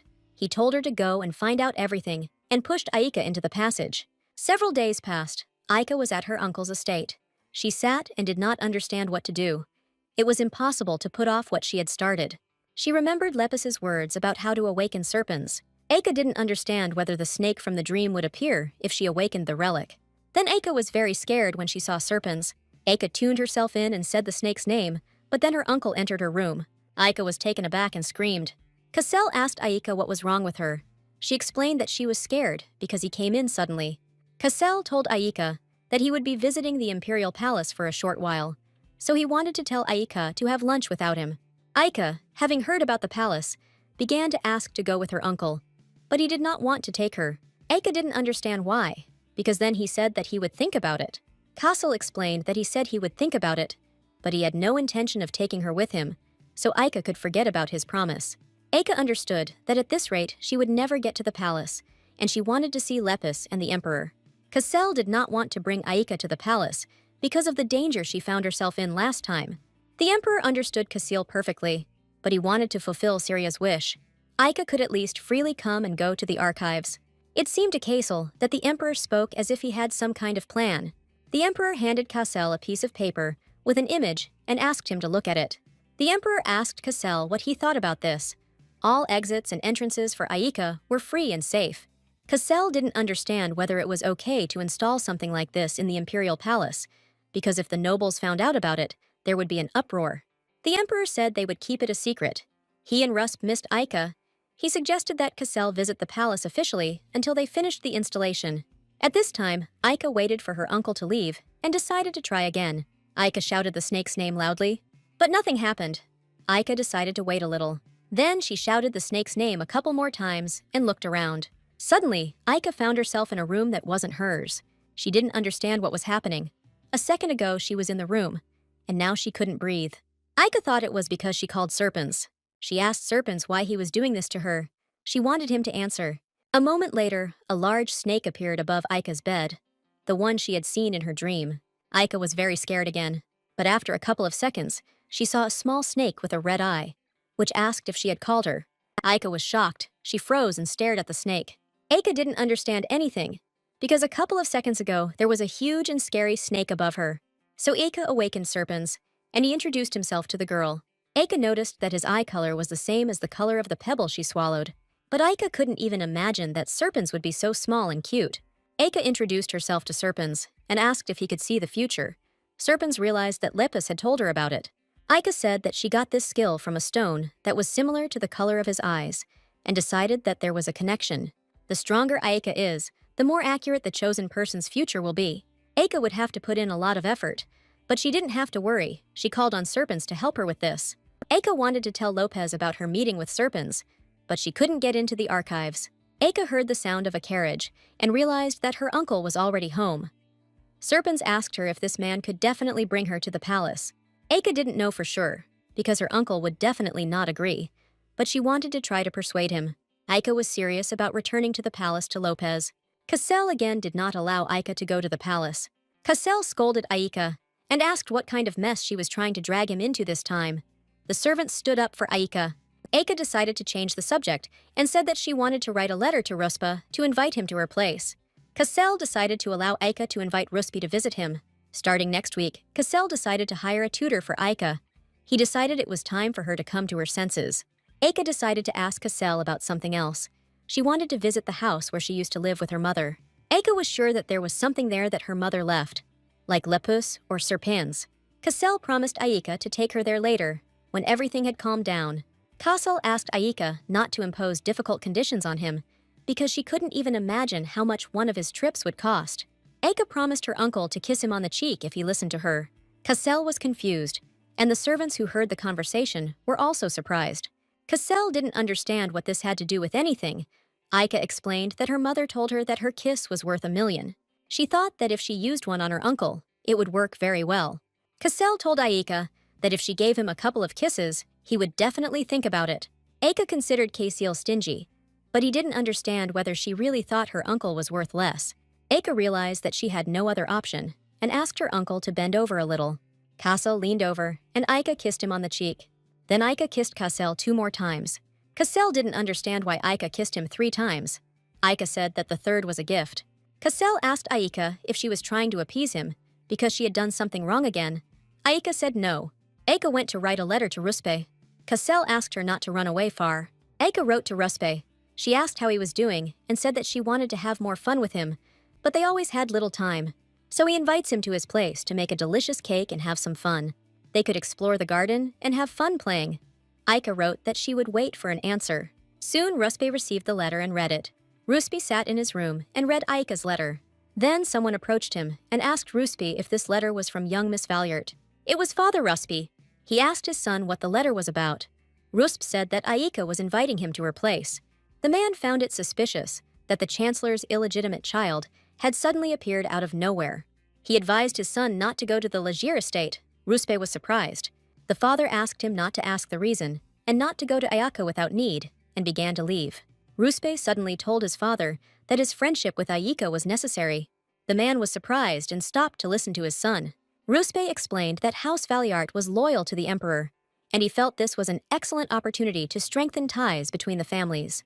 Ruspe also said that, in addition to this, he is indebted to Aika. The father was unhappy with his son because he forgot his place because he got involved with Valyart. Ruspe said that, contrary to rumors, there was much to learn from the Marquise of Legier, and he asked his father to allow him to go.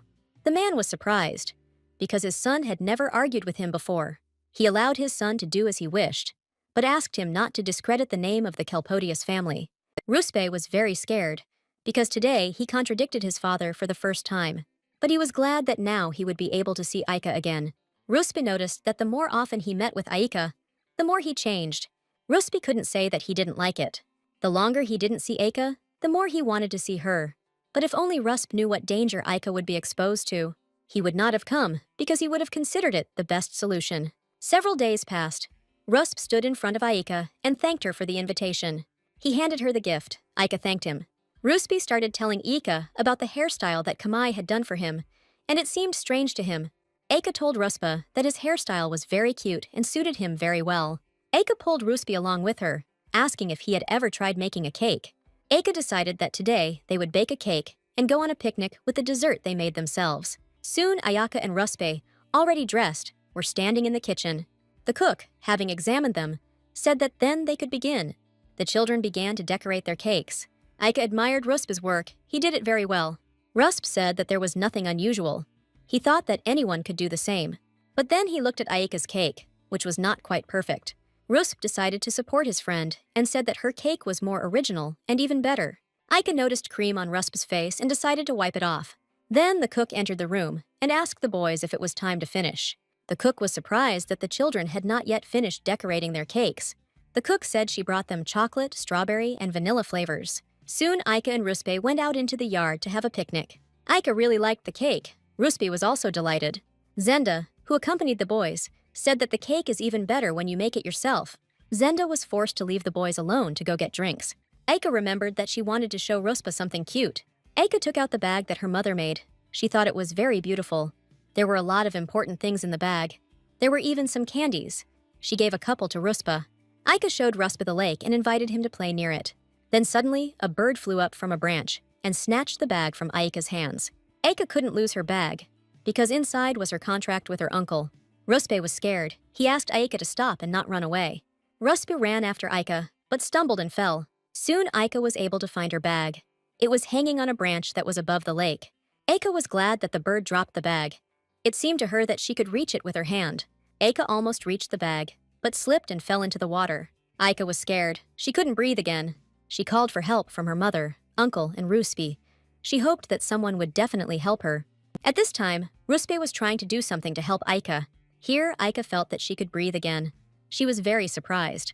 Soon, Ruspe pulled Aika out of the lake. Aika was surprised. She didn't understand whether it was really Ruspe who saved her. Suddenly, Ruspe grabbed his head and screamed. Aika immediately began asking if he was okay. Ruspe told Aika that he was fine, just a little dizzy. Ruspe told Aika that it was he who pulled her out of the lake. Aika immediately began asking Ruspe how he did it. Ruspe replied that he used magic. Aika was surprised. She thought that magic only existed in fairy tales. But Ruspe told her that there were few people in the world who possessed magic, and he asked Aika to keep it a secret. Aika realized that Ruspe was one of those people. Ruspe took Aika's bag out of his pocket and handed it to her. Ruspe took the bag and sewed it up with magic. Aika rushed to Ruspe and began to thank him. Ruspe felt embarrassed and told Aika that he couldn't do otherwise, since this bag was very important to her. Ruspe once again asked Aika to promise to keep everything a secret, as problems could arise. Aika promised that she wouldn't tell anyone. Her mother told her that sometimes you need to hide things even from your loved ones. Aika and Ruspe were still near the lake. Zenda could not find them. Through their conversations, the boys heard her voice and realized that they had forgotten to return. Aika decided that she would also confide one of her secrets to Ruspe. She said that she had 2 loose teeth, an upper and a lower one. Zenda knew about the upper one, but only Rusp knew about the lower one. Zenda told Aika that she would have to have her tooth pulled, but Aika didn't want to, so she hid it. Time passed. Kassel hired a tutor for Aika, and Aika began to study diligently. Aika quickly found answers to the teacher's questions. The history teacher, Koil Veneta, the woman finished her lesson and gave Aika homework. Aika's next lesson was supposed to be the imperial language, but something happened to the teacher. So Aika's lessons were finished for today. Aika said goodbye to the teacher and asked her to take care of herself. Then Serpents called Ayaka and reminded her that he had told her not to use her powers for such things. After all, the gift was needed to protect oneself. Aika should have used it only in cases of extreme necessity. Kassel never took Aika to the palace, and she hadn't seen Rusip for a long time either, as he was busy. So Aika began special training with Serpents. After hard work, Aika got a little used to the abilities. But there was one thing. Aika trained in a corner of the estate's garden, with Serpents giving her various tasks. Aika had to train a lot to see the future. She had to learn to read auras well. Serpents explained to Aika that each person has their own energy, and as an example, he took her to a place where there are many servants. Entering the courtyard, Serpents asked Aika if she understood now, but Aika was not sure. Serpents realized that it was still difficult for Aika, but she could learn through training. Aika began to concentrate to sense the other person's aura, but suddenly someone approached her. It was Reito. He asked Aika what she was doing here. Aika said that it was not quite like that, and asked Rito where he was heading. Reito told Aika that he had just finished with the master's errand and was reporting to him. Aika asked Rito if her name was on the report. Rito replied that it indicated the amount of funds allocated for her. Aika told Reito that her uncle told her that she was ruining him and asked Reito if that was why there were so many zeros. Reito laughed and told Aika that Cassell was just teasing her, and she wouldn't ruin her uncle even if she asked for a golden carriage. Aika turned away and told Rito that the golden carriage was too much. Here Aika felt Reito's energy. Everything around him was glowing with red light. Aika felt uneasy. Rito rushed to her and began to find out what had happened. He grabbed Aika by the hand so that she wouldn't fall and lose consciousness. But Aika broke free from Rito's hands and ran away from him. Rito stood there, not understanding what had just happened. Moving away from Rito, Aika spoke to Serpents, who asked if she had seen the aura. Aika said that she noticed a red glow. Serpents explained that this was the aura, but Aika did not see any predictions. Serpents advised Ika to try looking at Rato's back. Aika turned to Rato and stared at his back, so Aika was able to look into the future. Aika told Serpents that she would need his help now. Cassell scolded Rato. He asked for a report, but never received it. Rato was sure that he left the report on the table. Kassel was furious. He didn't understand whether the report had grown legs, and he ran away. Rito promised Kassel to prepare another report by the morning. Rato was in despair. He was facing a sleepless night. Aika was glad. Her plan had worked, at least for today. Now she needed to buy as much time as possible. Aika burst into her uncle's office with some paper. Kassel sat at the table and checked the documents that Rito had prepared. Rato asked Aika why she was in such a hurry. Did she really have some urgent matter? Aika unfolded the paper and asked her uncle and Rito to look at it. There were rumors that there were a lot of thieves. They broke into empty houses, stole things, and maimed people. Aika advised Rito to inspect his house before going inside. Rato asked Aika not to worry, and said that he was stronger than he looked. But Aika still stood her ground. Cassell couldn't stand it, and grabbed his niece. He sent her to play with Zenda. Cassell also told Aika that starting tomorrow, she would live with her grandfather for a while. Cassell needed to go away, so he sent Aika to her grandfather for a week. Aika didn't understand whether she had done the right thing. Serpent said that even if Rito hadn't understood the warning, Aika would still have received a reprieve. Aika understood that she had done everything she could. She hoped that Rito was safe. At night, Rito returned home. He was bothered by Aika's behavior. She was constantly hanging around the office, as if she was stalling for time. Rito thought it was because Aika was small and full of curiosity.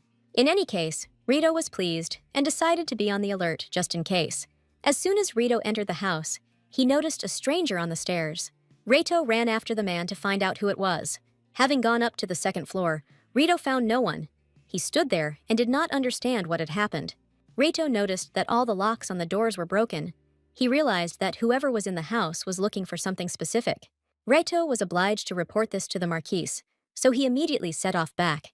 Reito told the Marquis that some stranger had entered his house at night. Judging by the tracks, there were 3 people. Rito has already asked to start an investigation. Reito told Kaisel that he was lucky, because after Aika's warning, he entered the house with caution. Reito left. Kaisel was left alone. It all seemed strange to him. The newspaper collage that Aika made contained suspicious details. For example, the newspaper wrote about a thief. But Aika replaced him with attackers. Black hair was replaced with brown hair, and women with men, and Aika replaced one person with 3. If we look at it with Aika's adjustments, it perfectly matched what happened in Rito's house. Cassell decided that all this was nonsense and a coincidence and threw the paper away. Cassell believed that his girl could not see the future. The next day, Aika arrived at the Valyard estate. She was incredibly happy to see her grandfather again. Cassell warned Aika that he had brought all the teachers here with her, and that instead of candy, she would be gnawing on the granite of science. Cassell warned Aika that her imperial language teacher had changed. Grandfather began to ask Aika what she wanted. He was ready to do anything for her. Aika was delighted and wanted to tell her grandfather that she wanted to go to the imperial palace. But then Cassell came running to them and asked Aika if they were talking about the imperial palace. Aika quickly got out of the situation by saying that she wanted to ride in a golden carriage. Aika tried to hint to her grandfather that she didn't need any carriage, but he didn't understand. She couldn't ask him to take her directly to the emperor while Cassell was nearby. Here the grandfather told Ayaka that the literature teacher who would work with her had already arrived. Aika's teacher of the imperial language turned out to be a middle-aged man, Belfoy Logis. The man began the lesson, asking Aika to call him simply Logis, and asked how she was doing with her language skills. Aika already knew how to write a little. Logis asked her to write down all the words she knew. Aika wrote her mother's name, her grandfather's name, and her uncle's name. Aika wanted to write the name of the bunny and the snake, but she didn't know how to spell it correctly. Logis thought that Aika had finished and asked to let him look at the piece of paper. Logis took the piece of paper from Aika before she even had time to say a word. Logis realized that Aika could only write the names of family members. He expected more from the daughter of the former chancellor. Aika was confused. She didn't understand why the teacher started talking about her mother. Logis told Aika that she must make every effort not to disgrace the Duke and Marquise. After a while, Zenda entered the room and asked Aika if she liked the lesson. Zenda told Logis that the lesson could be finished. Logis felt sorry to end the lesson so early. Logis asked Aika to study hard and said goodbye to her. Serpens asked Aika if she really had nothing to say, but Aika didn't understand what he was talking about. Serpens was referring to that teacher. He didn't understand why Ayaka wouldn't tell her grandfather about it. Serpens was angry because Logis even mentioned Syria. Aika, of course, was upset, but she understood the teacher because she really did lack knowledge. Syria was more diligent than Castle, but every time she got into trouble, a huge scandal ensued. For example, when, despite the rumors after her disappearance, she remained steadfast, or when she suddenly returned with a baby in her arms. Then she was not home for 2 years. She disappeared without saying a word. No one knew anything about her. Then, Syria only apologized to her father and said that she couldn't tell him anything. Ilid considered Syria a fool who did not respect him because she had passed away before him. Despite everything, Ilad promised his daughter to take care of Aika's safety. Then, Aika entered her grandfather's room. Ilid did not understand what brought Aika to him at such a late hour. Aika said that she wanted to go somewhere with him. Ilad told his granddaughter that he would take her anywhere. Aika told her grandfather that she wanted to go to the imperial palace. Ilid was at a loss. He didn't know what to say. Cassell warned his father and asked him not to take Aika to the palace under any circumstances. He tried to persuade his granddaughter to go to his library, but Aika asked to go to the archives. Aika said that she wanted to study the books in the place that her mother left for her. As soon as Aika started talking about her mother, her grandfather became touched. He realized that Aika really wanted to go to the archive. Ilid promised to take his granddaughter if she promised to play only within the archive. Aika agreed to the conditions and was soon getting ready to go to the palace. Aika thanked Zenda for the beautiful clothes and hairstyle, and then said goodbye and left. Aiki arrived at the palace. Her grandfather gave her the key to the archive and said that he would leave her for a while. Aika promised her grandfather that she would be at the archive and thanked him for bringing her here. Zenda reminded Aika that she was strictly forbidden to run away without permission, and Aika promised that she would not go anywhere. Serpens felt that Lepus was somewhere nearby. The relics could sense each other. Aika had already arrived at the Imperial Palace. Now she only needed to enter. But she couldn't do it because Zenda was watching her closely. Aika told Serpens about this and asked how they could get rid of her. Serpens told Aika that he had a plan and asked her to trust him. Suddenly, books began to fall from the shelves in front of Zenda. Serpens distracted Zenda and gave Aika a chance to escape. Aika got to Lepus, but didn't understand why this time she seemed to fall from above. Serpens told her that this is how travel between spaces works. Soon Lepus ran out to Aika.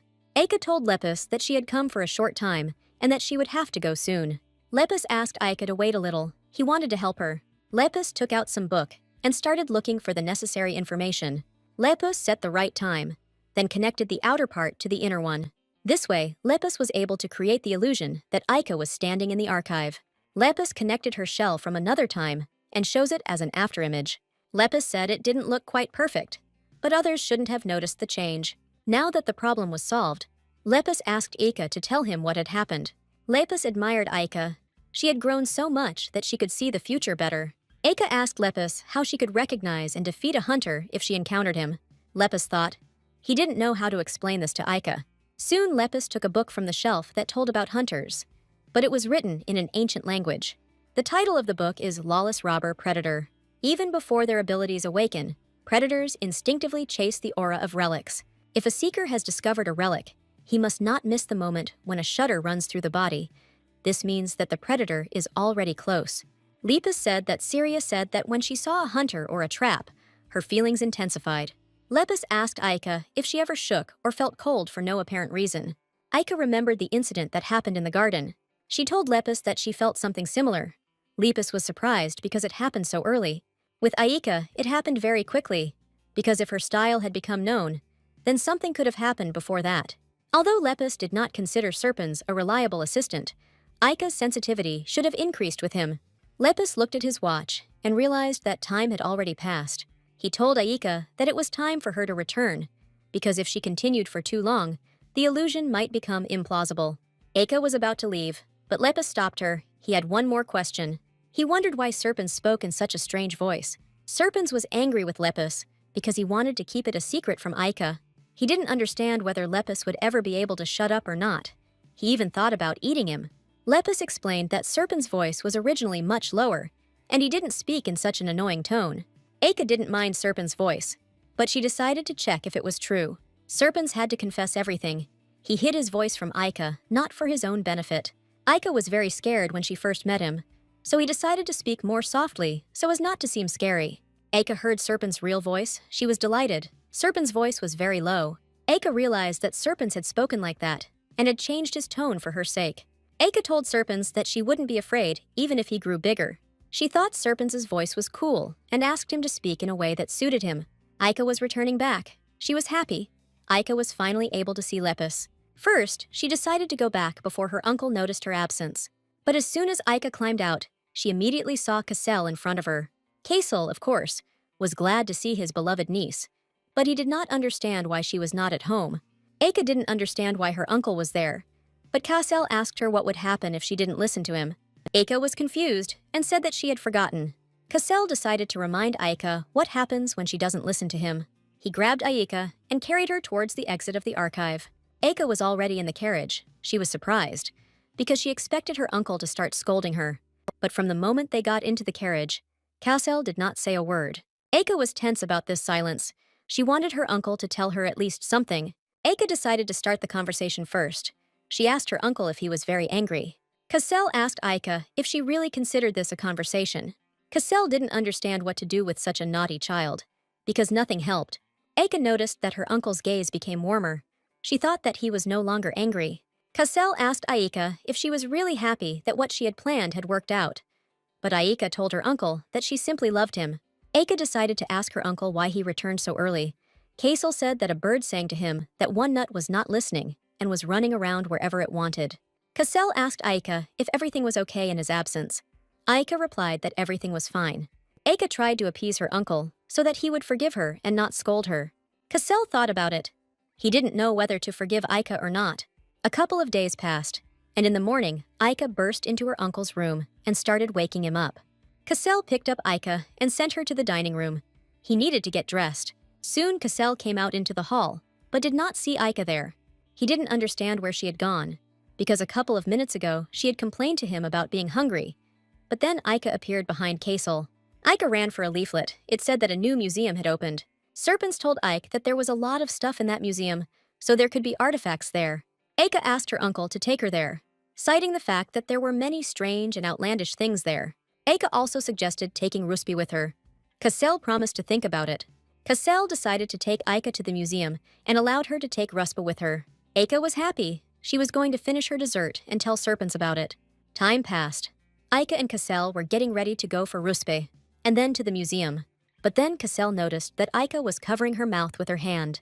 Cassell asked Aika what happened. Aika got nervous and said that the tooth was not loose at all. Half an hour ago, Zenda examined Aika's teeth. Her tooth was moving more than before. Zenda was going to tell Cassell about this, but Aika begged her not to do it, because then her uncle would pull out her tooth and start teasing her even more. Zenda thought it was funny. She told Aika that her uncle, on the contrary, would be happy to hear about the tooth, because it was a sign that Aika was growing. But Aika still begged Zenda not to tell her uncle about the tooth yet. Zenda promised Aika that everything would be fine, but Aika was unsure of this, because her uncle loved to make fun of her. Soon Aika arrived at the Rusp estate. Aika got out of the carriage and entered the courtyard, where Rusp was already waiting for her. The boys were ready to go to the museum and find all the clues there. Rusp was grateful to Aika for deciding to invite him along. Cassell looked at the boys and couldn't figure out who Aika was so stupid after. Upon entering the museum, Cassell asked the children not to misbehave and not to get into trouble. There were a lot of interesting things in the museum. Aika was delighted. She had never seen anything like it. Ruspe began to tell Aika about a ceramic object that had been taken from the depths of the East 100 years ago. Aika stood and looked at Rusp with admiration, which made him nervous. Aika didn't understand how he figured out what it was. Rusp replied that he simply analyzed and looked, but in fact he was told about it. Aika was delighted with how much Rusp knew. Then Cassell suddenly appeared in front of the children. Aika asked him to leave because she wanted to be with Ruspe, but Cassell did not leave at all and even offered Aika to play. Cassell noticed that Rusp was interested in Aika, but it seemed to him that it was too early. The museum tour began. Aika and Rusby walked around and looked at the artifacts. Aika had a lot of fun at the museum, especially because Rusp explained everything to her. Then Aika suddenly felt something. There was a beautiful, shiny horseshoe-shaped decoration on the display case. Aika wanted to take this decoration with her, but someone approached her from behind. She felt it. A shudder ran through her body. Aika decided that this was a hunter, which she should be wary of. Aika was bored to get out of the museum. He shouldn't have found them. Then her uncle and Rusp approached her. Cassell did not understand why Aika suddenly froze in place. Aika turned around and told her uncle that she was okay. Aika calmed down, because she was able to change the future. Cassell asked Aika not to lag behind them, because she wanted to buy souvenirs. Serpents confirmed Aika's suspicions. There really was a hunter in the museum. For now, they just needed to avoid him. Aika told her uncle that she needed to go to the toilet and said that she would catch up with him later. Aika asked her uncle to buy her a horseshoe that she had her eye on. Cassell took Aika's horseshoe, but he didn't understand why she chose it, because there were so many different ones, and she chose the ugliest one. Then Rusp approached Cassell and said that he also wanted a horseshoe. Then someone approached Cassell. He was not particularly happy to see this person there. Duke Deslin himself stood before Cassell. He was surprised to see the young lord of Kelpodia standing with Cassell, but the Duke did not notice the Marquise's young niece, whom the Marquise treasured so much. Cassell tensed up. He didn't understand what relation Aika had to the Duke at all. The Duke replied that he was simply curious, and said that it was time for him to go. Cassell didn't understand what this slippery guy was doing in the museum. He had ruined his whole mood. Cassell and Ruspe sat at the entrance to the museum and ate ice cream. Then Aika ran up to them. Cassell didn't understand why she was taking so long. He was already about to send divers to her. Cassell gave Aika the souvenir that she asked him to buy. Aika took the horseshoe and began to examine it. It seemed different to her, and in her vision it shimmered. Ruspe approached Aika and said that he had fun with her, and next time he would take her somewhere. The day passed. Aika was sitting in the office and waiting for the teacher. Serpensa was with Aika was so carried away by the horseshoe that it seemed to him that she would wear a hole in it. Serpens was sorry that he couldn't find the artifact in the museum, but he didn't expect it to be easy. Then there was a knock on the office door. It was Belfoy Logis. For today, he prepared training material for Aika. She had to practice by copying words from the book into a notebook. Logis stood and watched Aika. Then he decided to ask her something. He heard that the former chancellor was very close to His Majesty. Logis wondered if Aika had ever met the emperor. Aika felt uneasy. She didn't understand why he was asking her this. Serpens advised Aika to say no. Aika listened to him. Aika told Logis that she had never seen the emperor. Logis asked if she hadn't received the letter either. Aika decided to lie to the end. She didn't understand what was happening, because the conversations about her mother had nothing to do with the lesson. Logis realized that the emperor's interest in Aika was less than he had expected. Logis wanted to ask something else, but Aika interrupted him. She asked Logis how her mother was connected to their lesson. Logis realized that he had let his guard down because of her naive appearance. Logis said that speaking is an integral part of learning. He assumed that Aika had already been to social events, but Aika said that she had not attended them. Logis told Aika that she shouldn't be ashamed of it, and that it was better late than never.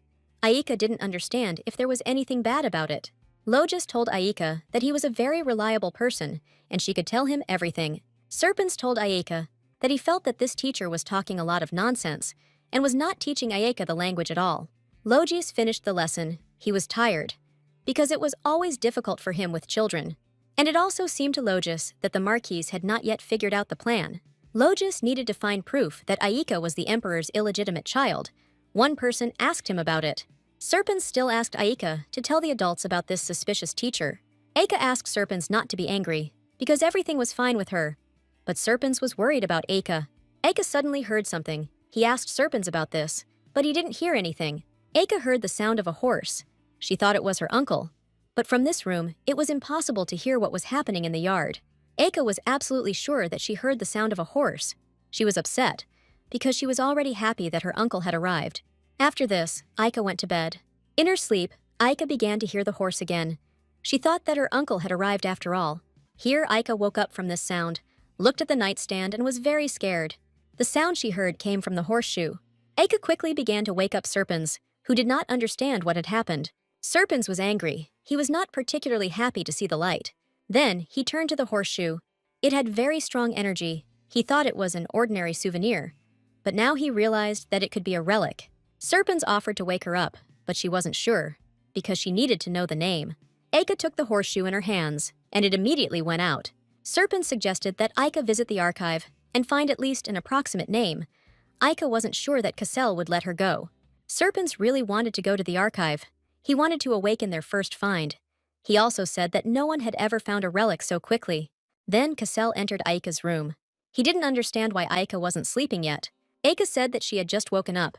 Cassel asked Aika if she was suffering from insomnia. Cassel took Aika and said that if she stayed up late, she would not grow up. Aika told her uncle that Zenda tells her that she is growing very well, and that she is already even taller than Ruspe. Aika stared at Cassel, who didn't understand why she was looking at him so intently. Aika told her uncle that she wanted to ask him for something. Cassel guessed that Aika again wanted to ask to be taken to the imperial palace. After all, lately Aika has been talking about nothing but this. Aika asked her uncle to take her with him this time. Cassel told Aika that perhaps he would let her take a peek at something before going to bed. Cassel took Aika to the dungeon. Aika did not understand anything, because Zenda told her that there was nothing interesting there. Having gone deeper into the dungeon, Aika noticed a strange structure there. Cassel told Aika that this was a teleportation artifact. With its help, Aika could go straight to the Imperial Archives. Aika didn't understand whether her uncle would now stop her from going to the palace. Cassel said that he understood that one prohibition would not stop her. If he refused, she would pester her grandfather until he broke. Cassel asked Aika to be careful during her visit to the archive, and said that it was a gift from him and from the emperor. Cassel stood and tried to explain something to Aika, but she didn't listen to him. She began to hug her uncle and thank him. Aika promised her uncle that now she would really obey him. Cassel thought that this was indeed the best solution, since this route was safer for Aika. A few days ago, the Imperial Palace. The Emperor sat and reasoned that it seemed to him that someone had taken aim at Aika. Cassel was in complete agreement with the Emperor. Initially, there was that terrible accident with the carriage in which Aika was riding with Syria. Then they attacked the Valyart estate, just when Aika was visiting her grandfather. And just recently, the teacher of the imperial language, died in an accident. The emperor promised Siri and wanted to install the artifact as soon as possible, so that in case of danger, Aika could immediately escape to the palace. But all he had to do was get permission from Cassel. Aika was delighted, because now she could get into the archive directly from the basement of her house. Since it was already late, Cassel promised Aika that he would teach her how to use the portal tomorrow. Morning came. Cassel explained to Aika how the portal worked. She only needed to press one button. Cassel pressed the button, and the platform lit up with a bright light. Aika stood in the center with Cassel, and they were immediately transported to the archives of the imperial palace. There, Aika saw the emperor, who was standing and waiting for them. The emperor said that he heard that Cassel was so protective of Aika that he never let her go anywhere. He thought that Cassel explained to her what was going on. The emperor told Aika that he had made it so that she could come to the archives freely. The emperor asked Aika to spare him a little time when she was hungry. He wanted to arrange a tea party. Aika liked this idea and promised the emperor to come. Soon Aika came to the tea party. She was impressed, because there were many treats on the table. It all seemed like paradise to Aika, because at home, her uncle forbade her to eat sweets, saying that they ruined her teeth. The emperor allowed Aika to eat as many sweets as her heart desired. Aika started eating sweets, but didn't take one very important point into account. Her tooth was holding on with all its might. The emperor noticed that Aika had stopped eating and asked her if it wasn't tasty. Aika put all the treats aside and covered her mouth with her hands. Aika, frightened, told the emperor that she tasted blood in her mouth. The emperor was frightened. He could not understand what could have happened. The emperor ordered that a doctor be called immediately, but Aika stopped him and said that everything was fine. The emperor thought that there was something in the cookie, and Aika got hurt, but Aika began to explain to him the real reason. Aika told the emperor that she had lost a tooth and showed it to him. The emperor expected anything but this, but he was glad that nothing serious happened. The emperor gave Aika a handkerchief and asked her to hold it in her mouth. He himself was going to call Cassel. Aika asked the emperor not to tell her uncle about this, but he didn't understand why. He thought that Cassel would also be happy. Aika decided to destroy all the evidence so that her uncle would not find out about anything. Aika wanted to throw out the tooth, but the emperor stopped her. He offered to hand this matter over to him. Aika trusted the emperor and gave him the tooth, but asked him not to show it to Cassel. In the evening, Aika and Cassel went home. Cassel decided to go by carriage, since Aika had not been to the palace for a long time. He wanted to show her the surroundings. Aika said goodbye to the emperor and hurried to the carriage. Cassel didn't understand why Aika was so eager to go home, since she had been asking to go to the palace. The emperor turned to Cassel. The emperor had something for him. Even though the emperor had agreed to remain silent, he couldn't help but give the tooth to Aika Cassel, because keeping such a secret would be a crime. The emperor asked Cassel to open this at home. Cassel didn't like all of this. All the way home, Aika sat and quietly looked out the window, admiring the weather. Soon Aika arrived home. Cassel sent her to change and reminded her that she needed to write a response to Ruspa. Aika shouted to Cassel that she knew and remembered everything, and then Cassel suspected something was wrong. Aika was lisping. Aika changed her clothes, wrote a letter to Ruspa, and lay down on the bed. She was very tired during the day, so she was getting ready to go to bed. But then Serpens appeared and told Ike that they urgently needed to conduct an experiment. Aika didn't understand what he was talking about. Serpens reminded her that she had found several names in the archive. Aika sat on the bed, took out a horseshoe and a piece of paper with names. She wanted to try to awaken the relic. Aika said out loud all the names written on the sheet, but nothing happened. Serpens assumed that it was all due to a mispronunciation. Aika was horrified, because of this, she might never call them at all. Aika, in hope, shouted one more name. It was the last one. But nothing happened. Serpens was upset. But then, suddenly, the horseshoe lit up and flew up. Aika didn't expect that. Aika's third relic, a large white horse named Ekus, appeared before her. Ekus was unhappy. It was a complete disappointment for him. His so-called owner couldn't even pronounce his name correctly. Aika apologized. She herself would have liked to repeat his name correctly, but she was missing a tooth. However, for Ekus, this was not particularly important. He thanked Aika for his release. Ekus understood that now he had to repay Aika. He took her in his teeth to take her somewhere. Ekus put Aika on himself. She was very scared, because the horse rose high into the sky. Soon Ekus brought Aika back. Ekus had just warmed up, but Aika didn't want to ride anymore. Ekus asked Aika to introduce herself. Aika told him her first and last name. Ekusu liked the cute name Aiki, and wondered how much she would appreciate a ride on his magnificent body. Aika thought, She never judged anyone or anything. Akus's back turned out to be much stronger than Aika thought, but she was a little scared of the height. But she still enjoyed the ride. Akus's fur shone in the moonlight, and he ran very cool. Akus was quite narcissistic. He told Aika that he knew all this very well, because he was quite cool and handsome. Aika asked Akus what his power was. Akus said that he had just demonstrated it to her. Akus could appear anywhere in an instant, be at the top of the mountains or the sea. He could fulfill any wish. Ike was curious if he could become invisible. Serpents had such a power. Akus replied that he could do this too. But with Aika's current capabilities, Akus could only disappear from sight. But Aika was not satisfied with that. Akus said that for now, he could stay inside the horseshoe, and she could call him at any moment. A moment later, Akus had already left, without Aika even noticing it. Serpents was incredibly happy for Aika. He considered her incredible, because she was able to find the third artifact. Morning came. Kaisel was reading a letter from the Emperor. The Emperor was sure that Kaisel never opened the bag in the carriage. The Emperor explained that the contents had been Aika's baby tooth all this time, and she had wanted to keep it a secret, but the molar could simply have started growing in incorrectly. He asked Kaisel to continue to keep a close eye on Aika, since the Emperor's only hope was in him. Gerard was happy for Kaisel, because Kaisel had been waiting for this event for a long time. Kaisel was angry. He did not understand how Ayaka could hide such an important event from him. Kaisel ordered Gerard to use preservation magic on the tooth and order soft food to be served to Aika.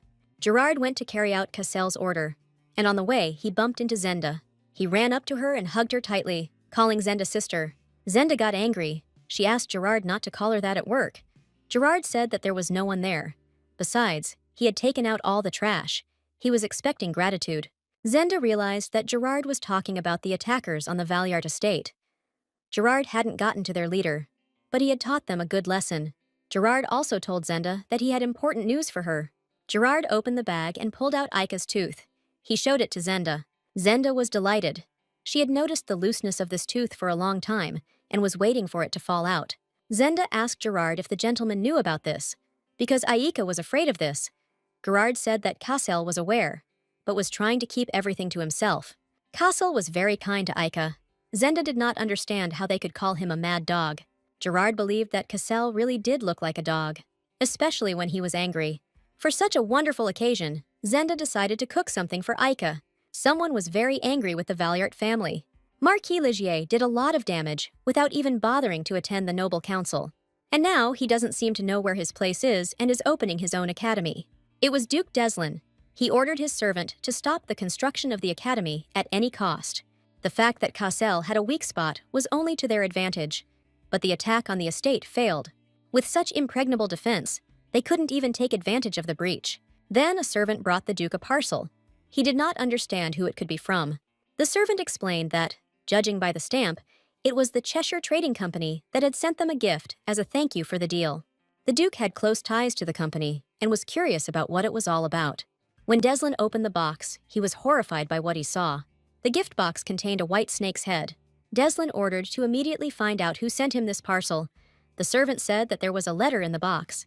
The letter stated that the man had received a gift sent by Deslin the previous night. It was Kaisel. In response, he decided to send the Duke the head of their master. He advised him to watch his neck more carefully. Morning came.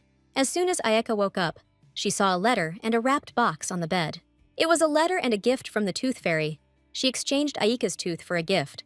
Zenda was glad that the Tooth Fairy visited Aika, but Aika didn't understand how she found out, because only the Emperor and Zenda knew about the lost tooth. Zenda told Aika that there was nothing that the fairies didn't know about, and since this tooth had been taken from her, a new one would soon grow. Aika was worried that the Tooth Fairy might tell about this uncle, but Zenda said that was out of the question, and asked Aika if she wanted to tell about this uncle herself. But Aika didn't want to do this yet, and asked Zenda not to tell Kaisel about it either. Then, Aika got out of bed and flew towards the exit of the room. Zenda was upset. She didn't understand whether she and Gerard had really tried in vain yesterday. In the corridor of the estate, Aika met her uncle. She wanted to say hello to him, but she remembered that she still lisped. She was afraid that her uncle would understand everything. Aika decided not to enter into dialogue with Kaisel. Aika sat down at the table and began to eat breakfast. Kaisel himself approached her, and Aika was forced to greet him. Kaisel asked Ayaka if her hand was falling off, because she was constantly covering her mouth with it, but Ayaka said that everything was fine and it was just exercise. Cassell didn't understand whether Ayaka would really play this comedy until she grew a new tooth. He leaned towards her and said that a letter had arrived from Ruspa, and Ayaka immediately opened her mouth. Here, Ayaka realized that there was no point in hiding anymore, and Cassell asked her if she really thought that he wouldn't notice the hole between her teeth. Cassell asked Ayaka to open her mouth wider so that he could take a better look, but Ayaka did not understand how her uncle found out about her tooth. Cassell was surprised, because it was as if the tooth jumped out of there. Ayaka was confused and began to tell her uncle that almost everything was like that. Cassell stroked Ayaka's head and asked her if it hurt when the tooth fell out. Ayaka was surprised. She didn't understand whether her uncle was really going to tease her. Cassell was glad that Ayaka wasn't in pain, but he didn't know what to do because Ayaka's face had become so haggard. Here, Ayaka realized that she had hoped in vain that her uncle would not mock her. Ayaka told her uncle that she was fine and could eat a full meal without any problems. Cassell began to sit down on a chair and asked Ayaka not to rush, as she might get a stomachache. Here, Cassell suddenly remembered that fake newspaper collage. Cassell couldn't understand whether this little girl was hiding something and was suffering alone because of it. Zenda entered Ayaka's room and brought her something that could make her happy. Ayaka noticed a cake on the tray, but she was sure that was not all. Zenda took out an envelope and handed it to Ayaka. It was a reply from the young master. Zenda was right. It made Ayaka happy, and besides, the letter smelled nice. Ayaka felt like it had been perfumed.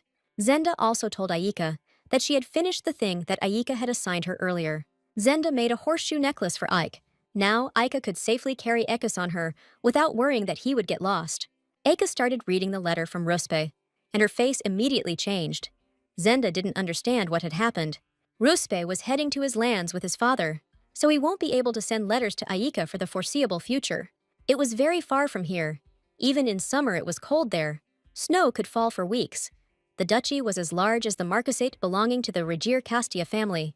In Castia, located in the south, it was warm all year round. Inside the envelope, Ayaka noticed flowers. Ayaka really liked them. The flowers were from the Duke's garden, and it took Rusp some time to dry them. Ayaka was sure that Rusp did it with his own hands for her. The gift was filled with sincerity. Zenda recommended storing them separately so as not to damage them. Ayaka also wanted to give a gift to Ruspa. Zenda said that there was not enough time to create a herbarium. She suggested putting the dried flowers aside for another time and preparing a different gift for this one. Zenda suggested making Rusp a fur hat or scarf. Ayaka agreed. They would have just enough time to do it a week before Rusp's departure. Ayaka had already started thinking about a hat option for Ruspe. She thought that a purple hat would suit him. Ayaka wanted to make a herbarium with Ruspe when he returned. Although Rusp had not yet left, Ayaka was already eagerly awaiting his return. Then Serpens appeared. He had nothing against the letters, but he wanted to remind Ayaka of her desire to train in controlling her abilities. Ayaka needed to learn to distinguish the colors of danger. She needed to learn to accept Serpens' energy into her body in order to learn to see fragments of both the future and the present. After all, they wouldn't get very far knowing only about the maid's wounds. Serpens believed that Ayaka shouldn't interfere in such trifles at all. Ayaka hadn't been able to use Serpens' full potential yet, and if things continued like this, she would be missing out on significant events. Since Ayaka was born a seeker, her life could be at risk, so she had to be more selective in her predictions. Since it's still difficult for Ayaka to control this herself, Serpens decided to choose which things Ayaka will see. Ayaka was not against it, but asked to give her a sign if her uncle was in danger, because she came to him with the goal of saving him. Ayaka firmly decided that she would protect the people she loved and those her mother cherished at any cost. Serpens told Ike that he agreed to this. Ayaka asked him to bend his tail and promise again. Serpens did it without further ado. Ayaka was confident that Serpens would keep his promise to her, but Serpens turned out to be a liar, and her uncle was in great danger. Serpens once told Ayaka that she shouldn't be surprised if her uncle got hurt. Serpens promised Ayaka that Cassell would not die, but would simply be slightly wounded. Ayaka was very angry with Serpens. She considered him a deceiver. She wanted Serpens to at least show her her uncle. After all, he can clearly see how much she worries about her uncle. Serpens felt sorry that he had to deceive Ayaka, but he did it for her sake. But Ayaka didn't want to communicate with Serpens at all, since he wasn't telling everyone a lot of things. After this, Ayaka ran to look for her uncle. She was scared that her uncle might actually be hurt.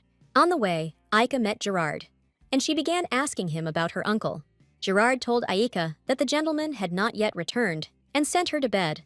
But Ayaka did not understand anything because Gerard had left with Cassel. Aika learned to recognize by Gerard's face when he was telling the truth and when he was lying. Aika did not continue talking with Gerard and ran off to look for Cassel. Aika ran halfway through the mansion, but still hadn't found Cassel. She decided to check his office, since he goes there immediately after arriving. Aika was right. Uncle was in his office. Cassel heard someone approaching the office. He thought it was Gerard. Cassel asked him if Aika was sleeping. He asked Gerard not to let her in under any circumstances and to bring more bandages. But then Aika called her uncle. Cassel got scared. He didn't want Aika to see him like this.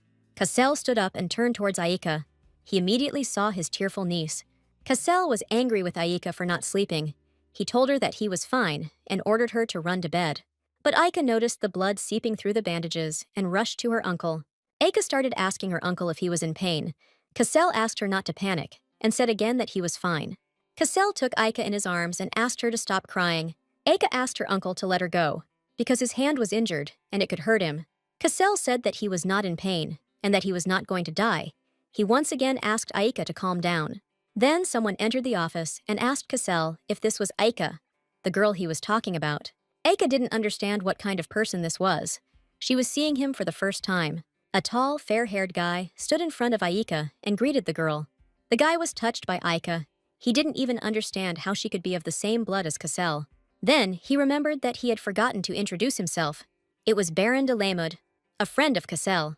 Aika thought about it. She didn't understand if this guy was Count Lamad. The name seemed very familiar to her, but she could not remember where she had heard it. The Count asked Aika to simply call him Uncle, since he and Cassel were the same age. From then on, Aika simply called this guy Uncle Baron. The Count liked it. Coming from Aika's lips, it sounded even sweeter than he could have imagined. Syria told her daughter that there were many good people in the Lamond house, but this uncle seemed strange to her. Aika noticed abrasions on the Baron and thought that he was also wounded, but the Count explained that he received the scratches while fooling around with Cassel. The Count said that Cassel also got it from him because he won in a friendly duel, but Aika did not believe it because she considered her uncle to be the strongest. The Count was still touched by Aika and even offered her to become his niece, but Aika refused to leave her uncle. The Count said that he should have gone to Ella's banquet, because then he could have met Aika much earlier. Ella was the Count's younger sister. Aika met her at the Valiart ball. The Count heard that Aika and Ella had been introduced to each other, and Ella couldn't stop bragging about it to him. Cassel asked the Count to get out of his estate if he finished speaking, but the Count was not going to leave, because his hand was also wounded. Aika told the Count that he could stay, as they had many free rooms, but Cassel was not happy about the fact that his house was being rented out without his permission, and Aika said that she had simply borrowed part of it for a short time. Besides, she believed that her uncle's house was also her house. Aika, unlike Cassel, wanted the Count to stay. Cassel asked Aika who was better, him or the Count. Aika, without hesitation, answered Cassel that he was the best. Cassel was glad that Aika at least knew when to be accommodating. Cassel allowed the Count to stay for one night. He envied Cassel. He also wanted such a niece for himself. Morning came. Cassel, Aika, and the Count were having breakfast together. Aika was somehow depressed and could barely chew her food. The Count noticed this and asked Aika if she had lost her appetite. But that was not the issue. Serpens hadn't appeared since the day Aika yelled at him. Even though Aika was angry at him, she was worried. Cassel asked Aika to stop daydreaming and eat properly. Today, he wanted to take her somewhere. Aika had been pestering Cassel for so long that he decided to fulfill her request. Cassel decided to take Aika to the house where she lived with her mother. Soon they were already heading there. Aika was incredibly happy that she would soon be going home. She was wondering if anything had changed there. Cassel said that everything there remained in its place, as if Aika had never left there. Cassel had been watching the house very carefully all this time. Cassel was curious why Aika took such a huge bag with her. He didn't understand whether she really wanted to take all the toys out of there. Aika said she would take a lot of toys, but in reality, she planned to take things that seemed important or reminded her of a relic. Soon, Aika finally arrived at her home. Since that accident, Aika had never been home. Aika was happy. She returned to where she lived with her mother. Then someone approached her. The man could not believe that Ayaka had actually returned here. Aika was surprised. She didn't think that there could be someone in the house. It was Ro, the estate manager. Aika immediately threw herself into the girl's arms. Roa confessed to Aika that she also missed her. Aika confessed to the girl that she thought they would never meet again, but Roa waited for Aika to appear every day. Roa noticed that Aika had grown up a lot. She had grown taller and had even lost a tooth. Then Cassell came up to them and told the girl that their little nut was very excited.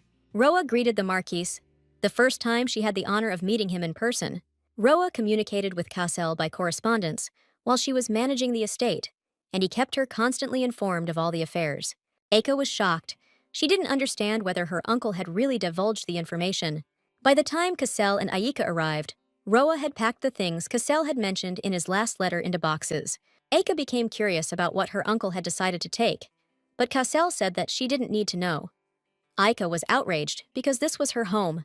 Cassell reminded Aika how yesterday she was going to rent his house to the Baron. Cassell asked Aika to stop picking at details and go do what she wanted. Aika considered her uncle to be greedy, but Cassell didn't care about Aika's bullying. Soon Aika entered her home. Nothing had changed in the house. Even all the candles were in their places.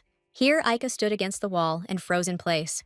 There was a picture of Ayaka's mother hanging on the wall.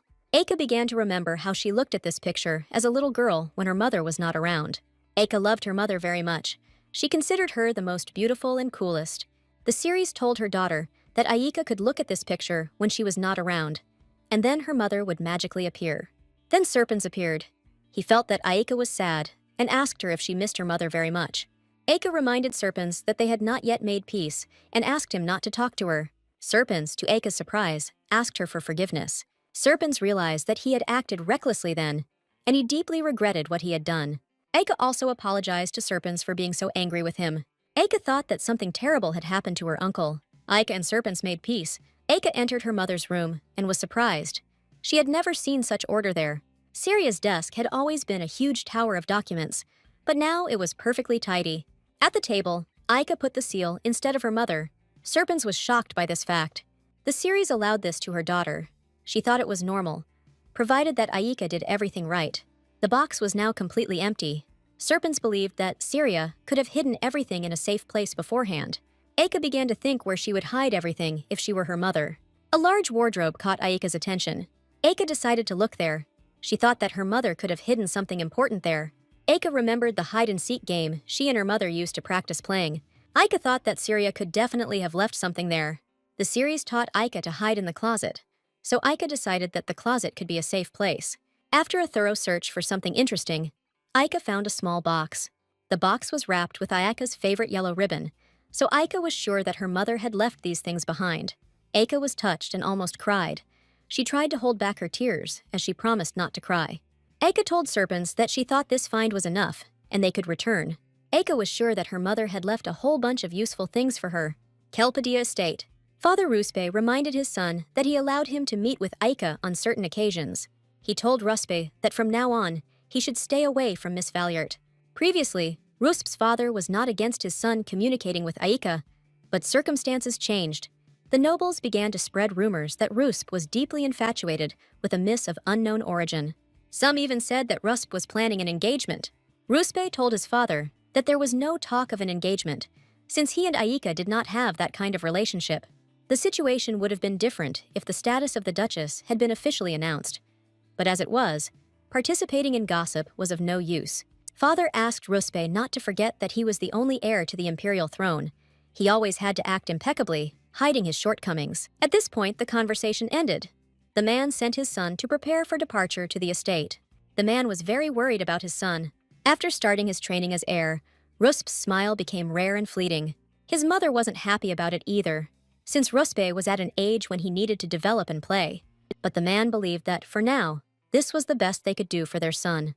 To keep the nobility in check and support the imperial family, the Kelpodius family needs to strengthen Ruspe's position. Rosetia did not argue with her husband, but she was still glad to see Ruspe lively after his conversation with Aika.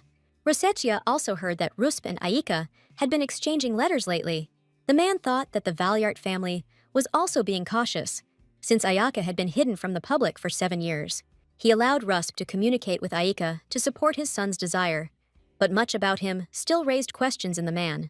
Valliart is the shield and sword of the imperial family, but while Ruspe is still a child who cannot stand up for himself, he must have everything ready.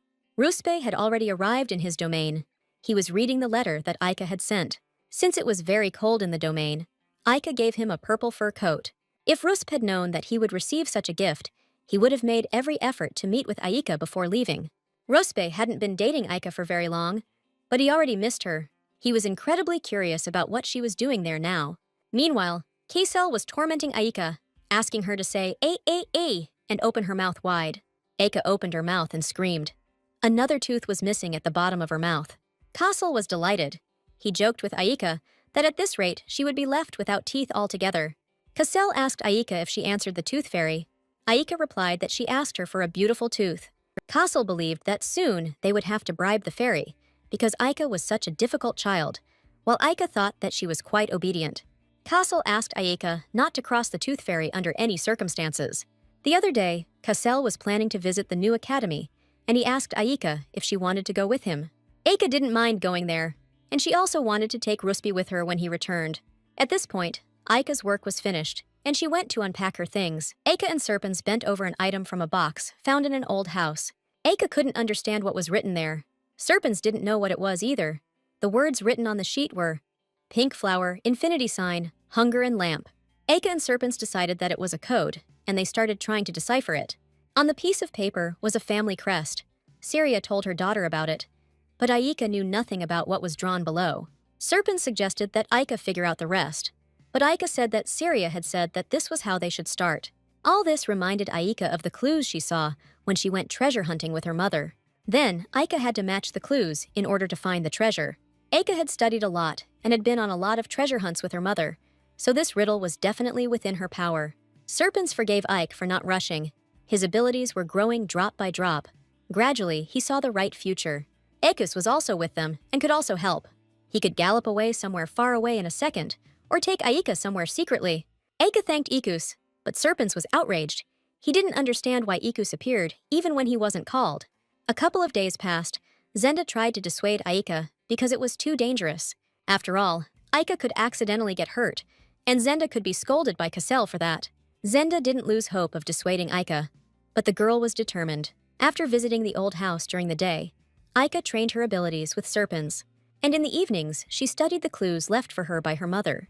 When it was necessary to get to the archive late at night, without his uncle's knowledge, Ikus would deliver Aika there. Before Ruspe returned, Aika wanted to give him a gift with her own hands, but Zenda thought it was too dangerous.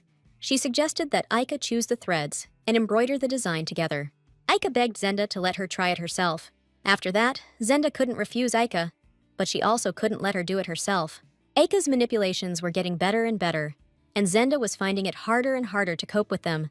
Zenda offered to hold Aika's hand. Aika could try to thread the thread, and she would continue.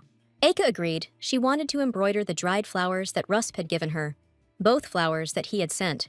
Zenda decided to start with yellow and asked Aika not to put in too much effort. Aika tried her best. She wanted to surprise Ruspe.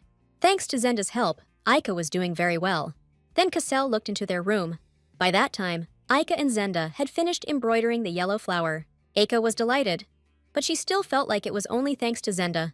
And Zenda said that they did it together. Now that Ayaka had done her part, Zenda decided to embroider the rest herself.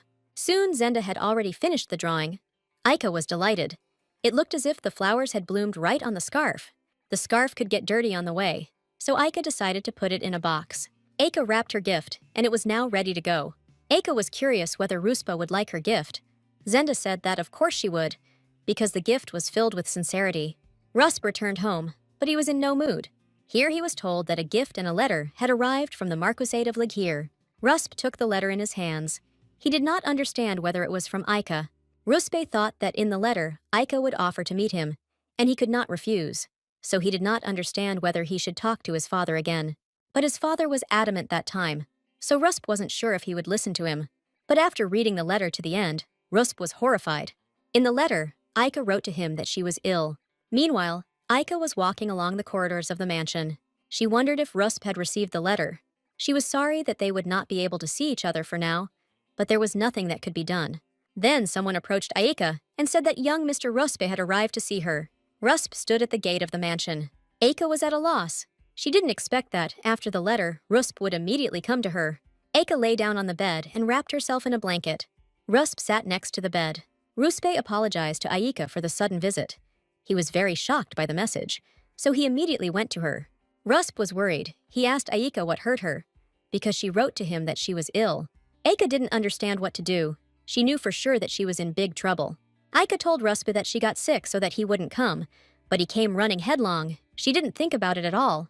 Ruspe offered Aika to read a book, but Aika said that she was fine and just needed to rest. Ruspe asked Aika what he could do for her. Aika didn't know what to do or what to say. She didn't want Ruspe to worry. Then, Serpents appeared and asked Aika why she shouldn't confess everything, since everything turned out this way. Serpents believed that Rusip would understand Aika because he was her friend. Aika got up and sat on the bed. Aika apologized to Ruspe and admitted that she had deceived him. Ruspe didn't understand what was happening. Aika asked Rusp not to laugh before explaining. Aika opened her mouth and asked Rusp if he could see, but Rusp didn't understand what was going on. Aika said that the thing was that she had lost 2 teeth, so she was embarrassed to meet him. Aika said she planned to meet when her teeth grew in, but that would take a long time. Then it dawned on Rusp that Aika actually didn't feel any pain. After this, Rusp immediately felt better and was in a good mood again. He was glad that Aika didn't have any pain. He said that shortly before his name day last year, he also lost a tooth. Ruspe understood Aika. Changing teeth is natural and everyone goes through it. Ruspe told Aika that there is no need to be embarrassed about it. Suddenly, Aika got out of bed and ran somewhere. Aika invited Ruspe to play. Since he had come, she asked him to stay overnight with her. Rusip decided to confess to Aika because he left for her in secret and he needed to return. Then, Cassel entered the room and asked Rusp and Ayaka if they had finished their conversation. Aika and Ruspe were scared. They did not expect Cassel to come into them. Cassel turned to Rusp. Now he was only concerned with him. Cassel needed to talk to Ruspe alone. Cassel and Ruspe entered the office. Cassel learned that Rusp had come to them without asking. Ruspe told Cassel that he was very ashamed of his actions and that he would return home immediately. But Cassel decided to keep Rusp with him. It was already late, and it was dangerous to return. Cassel asked Rusp not to worry, because he had made an agreement with his father. Rusp was rushing to them because he was worried about Ike, so Cassel felt he had to repay him. He told Ruspe that he could play with Aika while he was playing, and that moralizing would have to wait until tomorrow. Ruspe became cheerful and was incredibly grateful to the Marquise. Aika and Ruspe were playing in the room, but then Zenda came in and said that it was time to go to bed. Zenda turned off the light, but decided to leave a nightlight for the boys. She asked them not to stay up too long. Aika promised that she would fall asleep quickly, and she and Ruspe wished Zenda good night. Aika admitted to Ruspe that she had a lot of fun today and that she would like to play like this every day. Aika decided to ask Ruspe what he did while he was at the estate. Rusp said that he first greeted the people who ran the estate and went to inspect the property. They rode around the area, checking whether the lands were threatened by problems or dangers. This was Rusp's first time doing this. He was scared. He had never traveled so far before, but everything turned out to be much more interesting than he thought. Ruspe told Aika that perhaps someday he would take her with him. Then Ruspe remembered something and jumped up. Aika even got scared. He got out of bed and took out of his bag the gift he had prepared for Aika. He was going to send it with a letter, but he is happy to deliver it in person. Aika opened the box and found a brooch inside. Aika was delighted. Ruspe said that this brooch was made by a famous master from his family. Aika didn't know where to attach it. Rusp said that she could wear it on her clothes, neck, or chest, and change the ribbon. Ruspe helped Aika pin the brooch to her pajamas. Aika asked Rusp if it suited her. Rusp said that the brooch suited her very well. Rusp said that there was another gift hidden inside the box. Aika took out another box and opened it. There was a bracelet in it. The color of the stone on it was very similar to the color of Rusp's eyes. This was a traditional bracelet of the Tanun tribe, located in the north of Vopodia, and it is said that this bracelet brings good luck. Ruspe made this bracelet, hoping that it would bring good luck to Aika. Aika thanked Ruspe and promised him never to take off the bracelet. Ruspe thanked Aika and the scarf and said that he would always carry it with him. Aika wanted to play some more, but she had to go to bed because Zenda might scold her. Aika couldn't help but ask Ruspe if he had practiced magic after returning from the estate. Ruspe said that he hadn't had time for it. Aika told Ruspe that several wizard uncles had come to her house, and she was curious whether Ruspe would become the same. Ruspe replied to Aika that he didn't yet know whether he would be able to do it. Aika noticed that Ruspe was upset. Aika didn't understand whether she had asked something wrong. Does Ruspe really not want to be a magician, or is it his family that is stopping him? Suddenly, Aika lay down closer to Rusp and hugged him. Aika told Ruspe that no matter who he became, she would still be happy for him. Wizard or not, Aika will support him in any case. After all, she is his friend, which means that she will always be on his side. Rusby smiled and thanked Aika for her support. Now Aika decided to try to sleep. Rusby suddenly asked Aika if he could hold her hand while she slept. Aika took Rusby by the hand and asked if this was what he wanted to do. Rusby smiled and thanked Aika. Morning came. Rusby had to return home. Aika saw him off. Rusp got into the carriage and waved his hand to Aika. In the carriage, Rusp felt sad. He understood that upon arriving home, he would no longer see Aika. Soon Rusby arrived home. The maid told him that the Duke was waiting for him in his chambers. Rusby entered his father's room. He was standing by the window and greeted his son. Suddenly, the father told Rusp that in a month, he would be able to communicate with the girl Valiart again. Until that moment, he asked his son to try not to become the object of noble gossip. Ruspe did not understand why his father suddenly changed his mind and decided to find out from his father. The Duke explained that the Marquise of Legier had given him an idea. A large summer banquet was to take place in a month.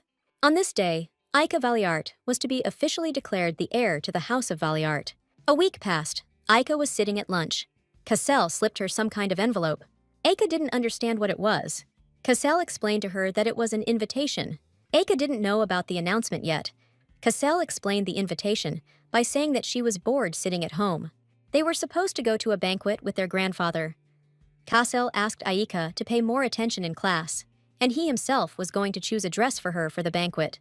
Cassel believed that this banquet was a wonderful opportunity to remind those who bark as they please about themselves, so that everyone understands that Miss Aika de Valiart is not someone whose name can be mentioned in vain. Cassel also told Aika that he was going to assign a personal knight to her. Aika hoped that Zenda would be her first guardian and personal knight. Cassel told Aika that she would find out everything tomorrow. He didn't want to tell her everything at once. Seeing her personal knight Ike, she was shocked. She did not expect such a turn of events. The Great Summer Banquet is one of the major annual events of the Wofford Empire. It is attended by all the aristocratic families of the capital and serves as a debut ball and charity evening. Aika was already 7 years old. Kaisel built her social boundaries step by step, as if climbing a ladder, so that she could enjoy what she rightfully deserved as the only princess. At the very beginning, it was necessary to silence the gossip of the aristocrats with a debut ball that would strengthen Aika's position. Kassel sat in his office and thought about the current situation. He was long tormented by doubts about whether it was right to present Aika to society now. Aika reminded Kasselia of Syria more and more, even in her cunning and secrecy. When Aika learned of Kaisel's wound, Gerard swore to him that he had not told her about it. Gerard wouldn't lie. Aika's intuition impressed Kassel, but everything has its limits. He didn't understand how this was even possible.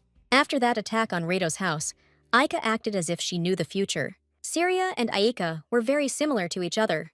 The series would suddenly leave and return in complete disarray, or seem obsessed with work, although it looked like it was running away from something. One day she suddenly disappeared and returned with a child, and later simply died. Cassel never cared who Aika's father was. Back then, he only cared about the safety of Syria and Aika. However, the more Kaisel learned about his sister's death, the more he felt that he had to not only look for those responsible, but also take a different look at her past. Meanwhile, Aika was still looking at the Iron Knight. Suddenly, he asked her how she liked it. He thought it turned out great. Aika recognized that voice. The knight told Aika that he would be accompanying her to the banquet, so he decided to try on the armor. The knight took off his helmet, and Aika saw Gerard in front of her. Aika was delighted that Gerard would be her personal knight. She thought that this armor suited him.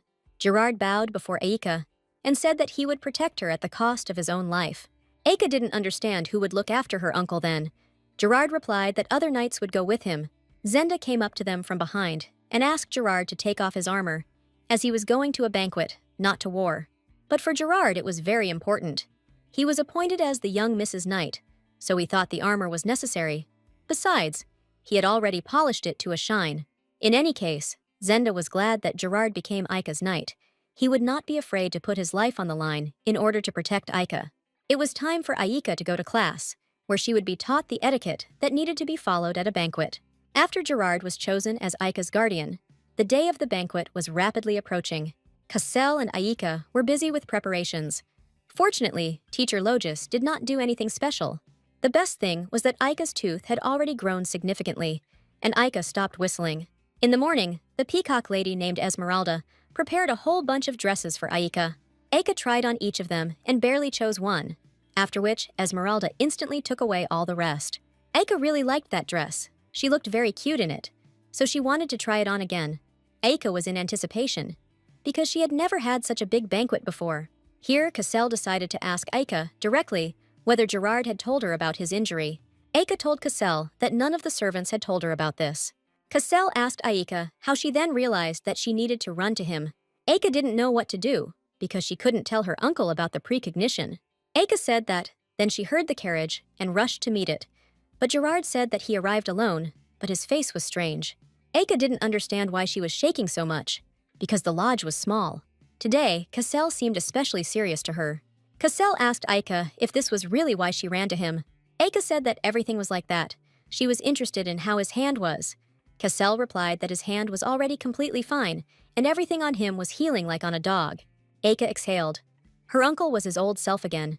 She needed to be more careful if something like this happened again.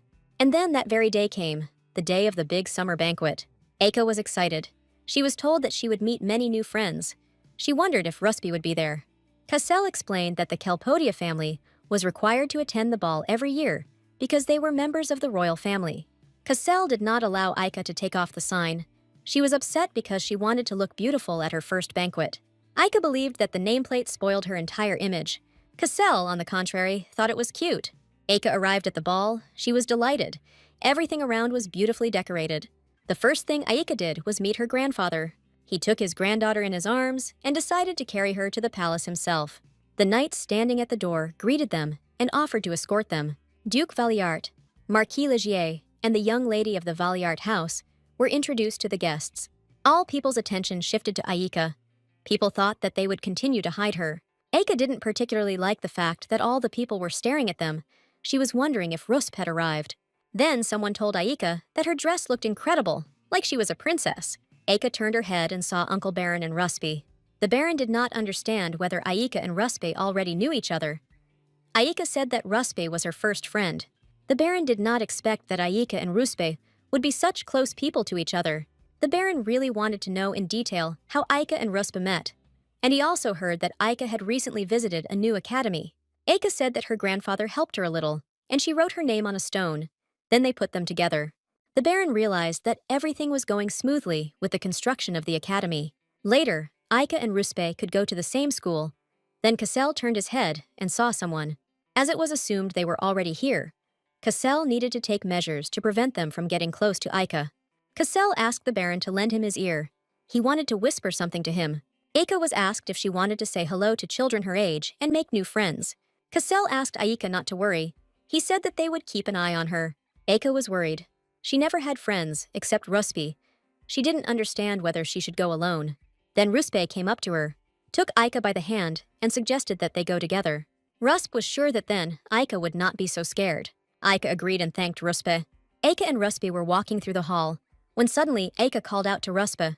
Everyone looked friendly, but she was afraid that no one would want to meet her. She was afraid that the children might laugh at her old-fashioned name tag, but Ruspe encouraged his friend and reminded her that he was there for her. Ruspe was incredibly happy when Aika invited him to become friends. Aika reminded Ruspe that at first he didn't want to be friends with her either.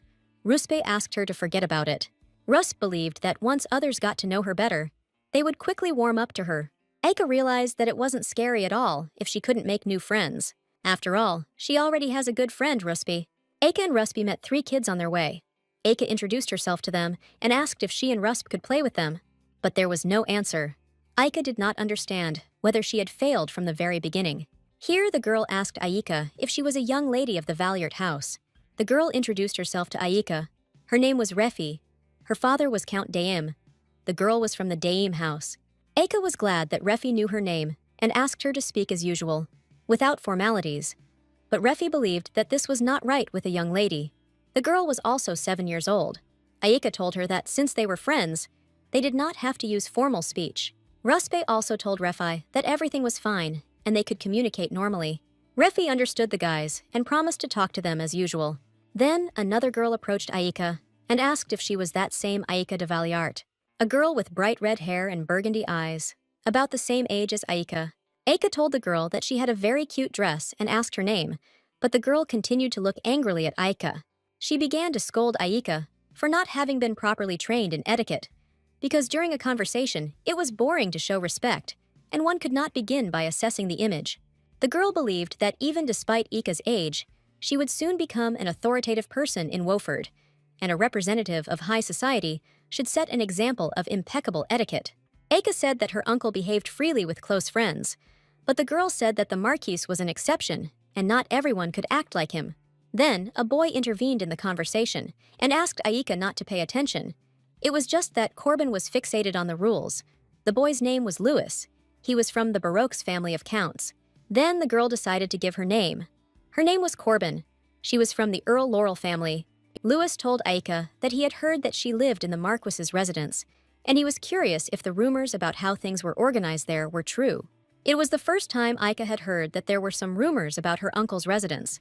Louis said that these were more like terrifying gossip. They say that instead of dogs, the Marquis breeds man-eating tigers. Every night, the ghosts of unjustly killed servants wander the mansion, and all the maids in the mansion are well-trained killers. Aika, having heard all this, was horrified. Aika said that all of this was an absolute lie, and that they didn't have any tigers or ghosts, but Louis didn't believe her and asked Aika to be frank. Aika didn't understand where such rumors came from, because her uncle and grandfather were not bad people. Then the movement began. Everyone greeted the son of the empire. The emperor came out into the hall. He thanked everyone for joining the banquet and asked them not to be shy and to enjoy themselves. Then he approached the children to talk to them. The emperor wished them a good time here. Aika thanked him. The others still couldn't believe their eyes and ears. The emperor left, and Aika's new friends were shocked when the emperor himself came up to greet them. Refi told Aika that Louis wanted to show them something interesting and invited her to come with them. Aika was surprised, but agreed to go with the guys. Louis led the boys away from the crowd of people and began to show them his bracelet. He pressed it, and a melody came out, like from a music box. Aika was delighted, because there was a real butterfly flying there. Louis said that his dad gave him this device. Louis wondered what kind of device Aika had been given. But Aika said she had only been given dolls and an academy. Refi was thrilled, because Aika was given a building like the ones her older siblings go to wear cool clothes. But Corbin said she had never heard of anyone giving anything like that. Louis said that for a person of his level, getting an academy is a normal thing, only the scale is different. Aika asked him to show her that thing again. She really liked that butterfly. Aika thought she was very beautiful and cool. Louis began to show Aika the magic of the bracelet once again, while Ruspe stood nearby and watched all of this. Suddenly, Ruspe told Aika that she had a magical device, but Aika did not understand what he meant, because she had never received anything like it. Rusp asked Aika to stop. He wanted to show her something. He pressed the stone on the brooch he had given her recently, and a small animal appeared in front of them. Aika was impressed. She froze and stared at the squirrel. Refi and Louis appreciated it too. Refi squealed with delight. This squirrel seemed very cute to her. Aika asked Ruspe if this was a magical device. Ruspe nodded and said that he forgot to tell her about it then. Refi started petting the squirrel. She wanted to ask her dad for the same device for her birthday. But Rusp said that this was exclusive to Aika, since the stone was made to order. Aika thanked Rusp for such a gift. Before that, she thought it was an ordinary brooch.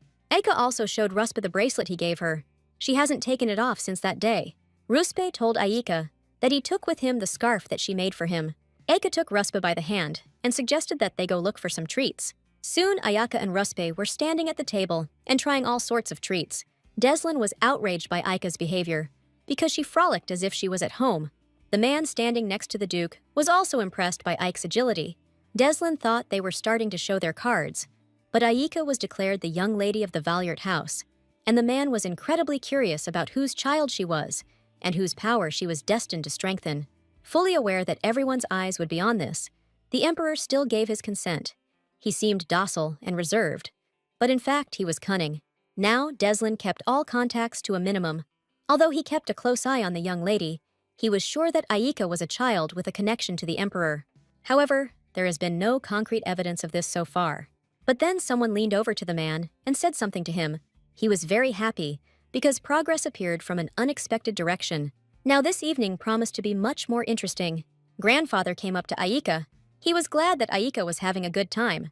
Refi said that Ayaka had a very cute squirrel, but the Duke didn't understand what she was talking about. Aika approached her grandfather and said that she would show it to him later. Aika was picked up by her grandfather. She said goodbye to her new friends and promised that they would definitely see each other again. The guys also said goodbye to Ayaka and said that they would definitely look forward to the next meeting. Aika boasted to her grandfather that she had made many new good friends. Aika asked Rusp if this was true. Rusp said that this was how it was. But suddenly, Rusp remembered how Aika had been so sweet and courteous to that boy Lewis. His face immediately changed, and Aika noticed it. Aika thanked Rusp for today and invited him to stay overnight with her next time. She suggested that they play together later. Rusp smiled. He promised Aika that he would definitely come to her. Here, as she was getting into the carriage, Aika saw someone. In the distance, two men were talking about something. They were talking about something popular. Aika recognized this voice. Aika heard exactly the same voice during the incident with the carriage. Aika wanted to see the faces of those people. Aika immediately got off her grandfather's hands and walked away from the carriage. The Duke did not understand whether she had not played enough. He told Aika that it was already late and it was time to go to bed. Aika tried to object to her grandfather, but then Cassel grabbed her and asked her to watch her step. Cassel sent Aika to the carriage and said that it was time for them to go home, but Aika asked to give her another minute. In the end, Aika went home without finding out anything. Zenda couldn't get Aika out of the bath, and she had been sitting there for a long time. Soon Zenda finally managed to pull Aika out. Zenda was curious about how Aika spent her time at the banquet. She was forced to sit in the corner of the hall, so she didn't even see her. Aika said that she had fun and made new friends. Zenda said that then perhaps she would soon receive invitations. Since Aika had made new friends, she might be invited to a tea party to eat delicious food together and get to know each other better. Aika was delighted and wanted to treat her new friends to the desserts that Sophie makes. Here, Aika remembered that her uncle had said something to her in the carriage. Cassel doubted that Aika could have a magical device. Aika didn't understand why the squirrel didn't appear now, as she had appeared then in front of the boys. Cassel told Aika that she was a liar. He thought that she made it all up. Aika didn't understand why the toy stopped working, because it pressed the same place as Ruspi. Here, Aika realized that if this was a magical device, Ruspi would not have given it to her without warning. Aika realized that Rusp used magic, even though he didn't want to reveal the secret. Aika realized that Ruspi did this to help her make friends. Aika didn't know much, but she thought that using magic wasn't easy. Rusp had to put in some effort when he used it in the Imperial Palace. She decided to tell Ruspi that he shouldn't do that when people were watching. A couple of days passed. Aika was invited to the Count's family.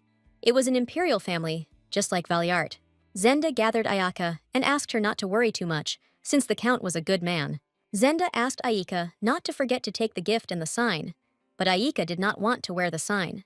Since the big banquet, the young miss has received invitations from various families. All invitations were screened to ensure that Miss Ike was not in any danger. Today was the first day and the first step of the young miss towards the world. Aika arrived at Refi's house. The girl went out to meet her friend. Refi thanked Aika for her visit. She would have been very upset if Aika had not come to see her. Several other young girls also went to tea with Refi and Aika. Corbin greeted Aika and said that she was coming with them. Hayes, a girl from the Wayne house, also joined them. Aika greeted Hayes and told her that she could just call her by her first name. But then Corbin intervened and said that things wouldn't work that way. After all, tea drinking is an excellent opportunity to demonstrate etiquette. Corbin had mastered etiquette perfectly, so she was ready to teach it to Aika from A to Z. Aika and Refi were in shock. They were even a little scared. Corbin began teaching the other girls etiquette. They were also confused, but did not argue with Corbin. Aika decided to ask Corbin if they couldn't talk like usual.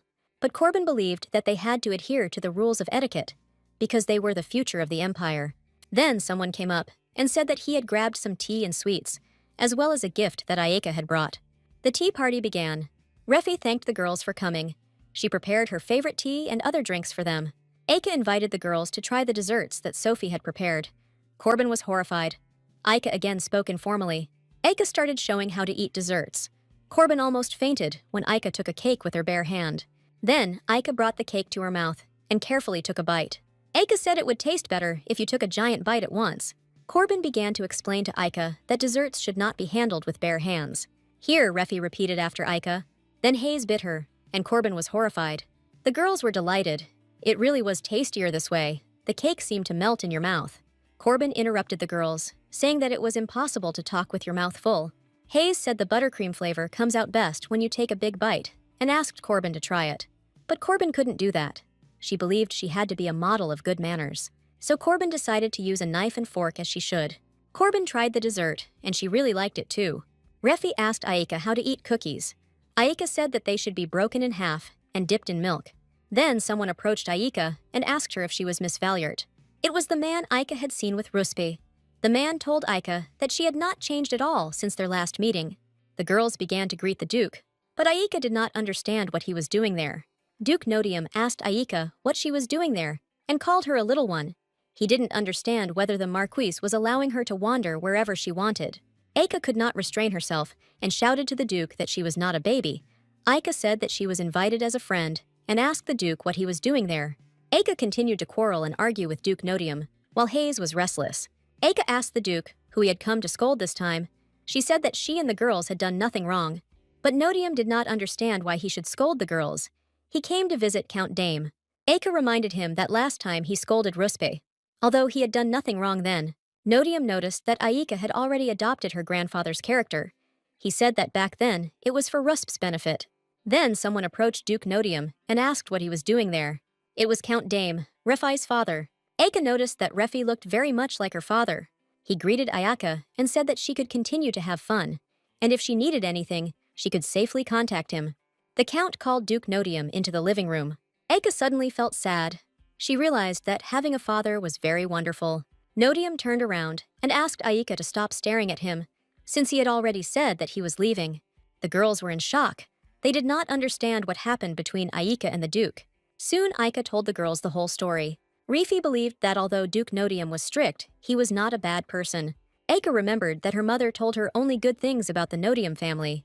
Ruspe also asked Aika not to be angry with the Duke, telling her that he was not a bad person. Aika told the girls that she was nevertheless worried that he might offend them. Hayes approached Ike and offered her to try eating the cookies. The girls sat at the table. Corbin told Aika that she felt very close to Ruspe. Corbin asked Aika if she and Ruspe were dating. Aika didn't understand what Corbin meant. She thought she wanted to know if they had become closer. While Aika is next to Ruspe, her soul is joyful and excited. And if trouble happened to Ruspe, then Aika became sad and angry. Aika told the girls that she and Ruspe were very close. Aika didn't know what would happen when they grew up, but she was sure of one thing. Ruspe was her first boyfriend, and Aika was also his first girlfriend. That's why they were best friends, and Aika was sure that this would definitely not change. The girls felt awkward and decided to end their questioning there. Soon Aika was getting ready to go home. She told the girls that she had a lot of fun with them. Refi suggested that next time we have a meeting about embroidery, since everyone has already started learning it. Aika noticed that Corbin had a dissatisfied look on her face. Besides, she didn't listen to anything at all. Aika thought she was bored. But then Corbin said she had a lot of fun too. Corbin promised that she would try better next time, since the young lady's manners were so far from ideal. Corbin wasn't particularly fond of the idea of calling each other by just their first names. Aika approached Corbin and suggested that they have the same great time next time. Soon Aika's carriage headed home, and Aika's happiness knew no bounds. She was as happy as when she first became friends with Ruspe. She thought it would be great if he were with them too. Zenda was also glad to see Aika's delight. Aika admitted that of all the girls, Corbin seemed the most mature to her. She was a little scary, but at the same time, cool and sweet. Zenda said there were families where manners were taught especially strictly, but Gerard agreed with Ayaka's opinion that children should grow up as children. Aika was also impressed by the fact that Refi looked very much like her dad. The Count made a good impression on Aika.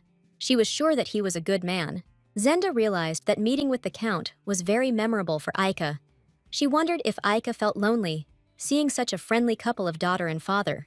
Aika asked Zenda if she could learn to ride a horse. Corbin learned to ride a pony named Adios. Zenda said that this was a serious undertaking and could be dangerous for now, but she promised that she would try to persuade Cassel. Aika was glad. When Aika rode Ekus, he didn't shake, but she might need to mount him, so that's why she wanted to learn. Aika decided to invite Ruspa to go for a ride together as soon as she learned to ride. Suddenly, the carriage rocked. Gerard and Zenda were horrified. They didn't understand what was happening. They immediately rushed to cover Aika. Aika froze. This incident reminded her very much of that terrible day. Gerard tried to bring Aika to her senses. He did not understand what was happening to her. He decided to check out the situation outside and asked Zenda to keep an eye on Aika. Aika remembered something. During the accident, among other sounds, she definitely heard the voice of that old man, and the one she heard at the reception was another unfamiliar voice. Those people were then looking for the stone that Aika swallowed. It was a secret between her and her mother. Gerard began to climb into the carriage. He understood that Aika was shocked. He explained that a wild animal had most likely jumped out onto the road and that they would move on as soon as they had examined the carriage. Gerard told Zenda to call a doctor immediately as soon as they returned. Aika didn't understand whether they really were the people hunting for her mother. Soon Aika arrived home. Gerard explained to Cassel what had happened. Gerard said there was one thing that bothered him, regardless of the incident. Gerard said that Ike really remembered the images of Lady Rafai and Count Dame. Gerard was alarmed by the fact that Aika looked at them for a very long time, so he decided to say something about it just in case. Cassel was left alone. He wanted to kill Aika's father, so he didn't look for him specifically, especially since it didn't matter to him who Aika's father was, since Syria had returned safe and sound. But Cassel understood that Aika might want to go to her dad. Then Aika entered Cassel's room.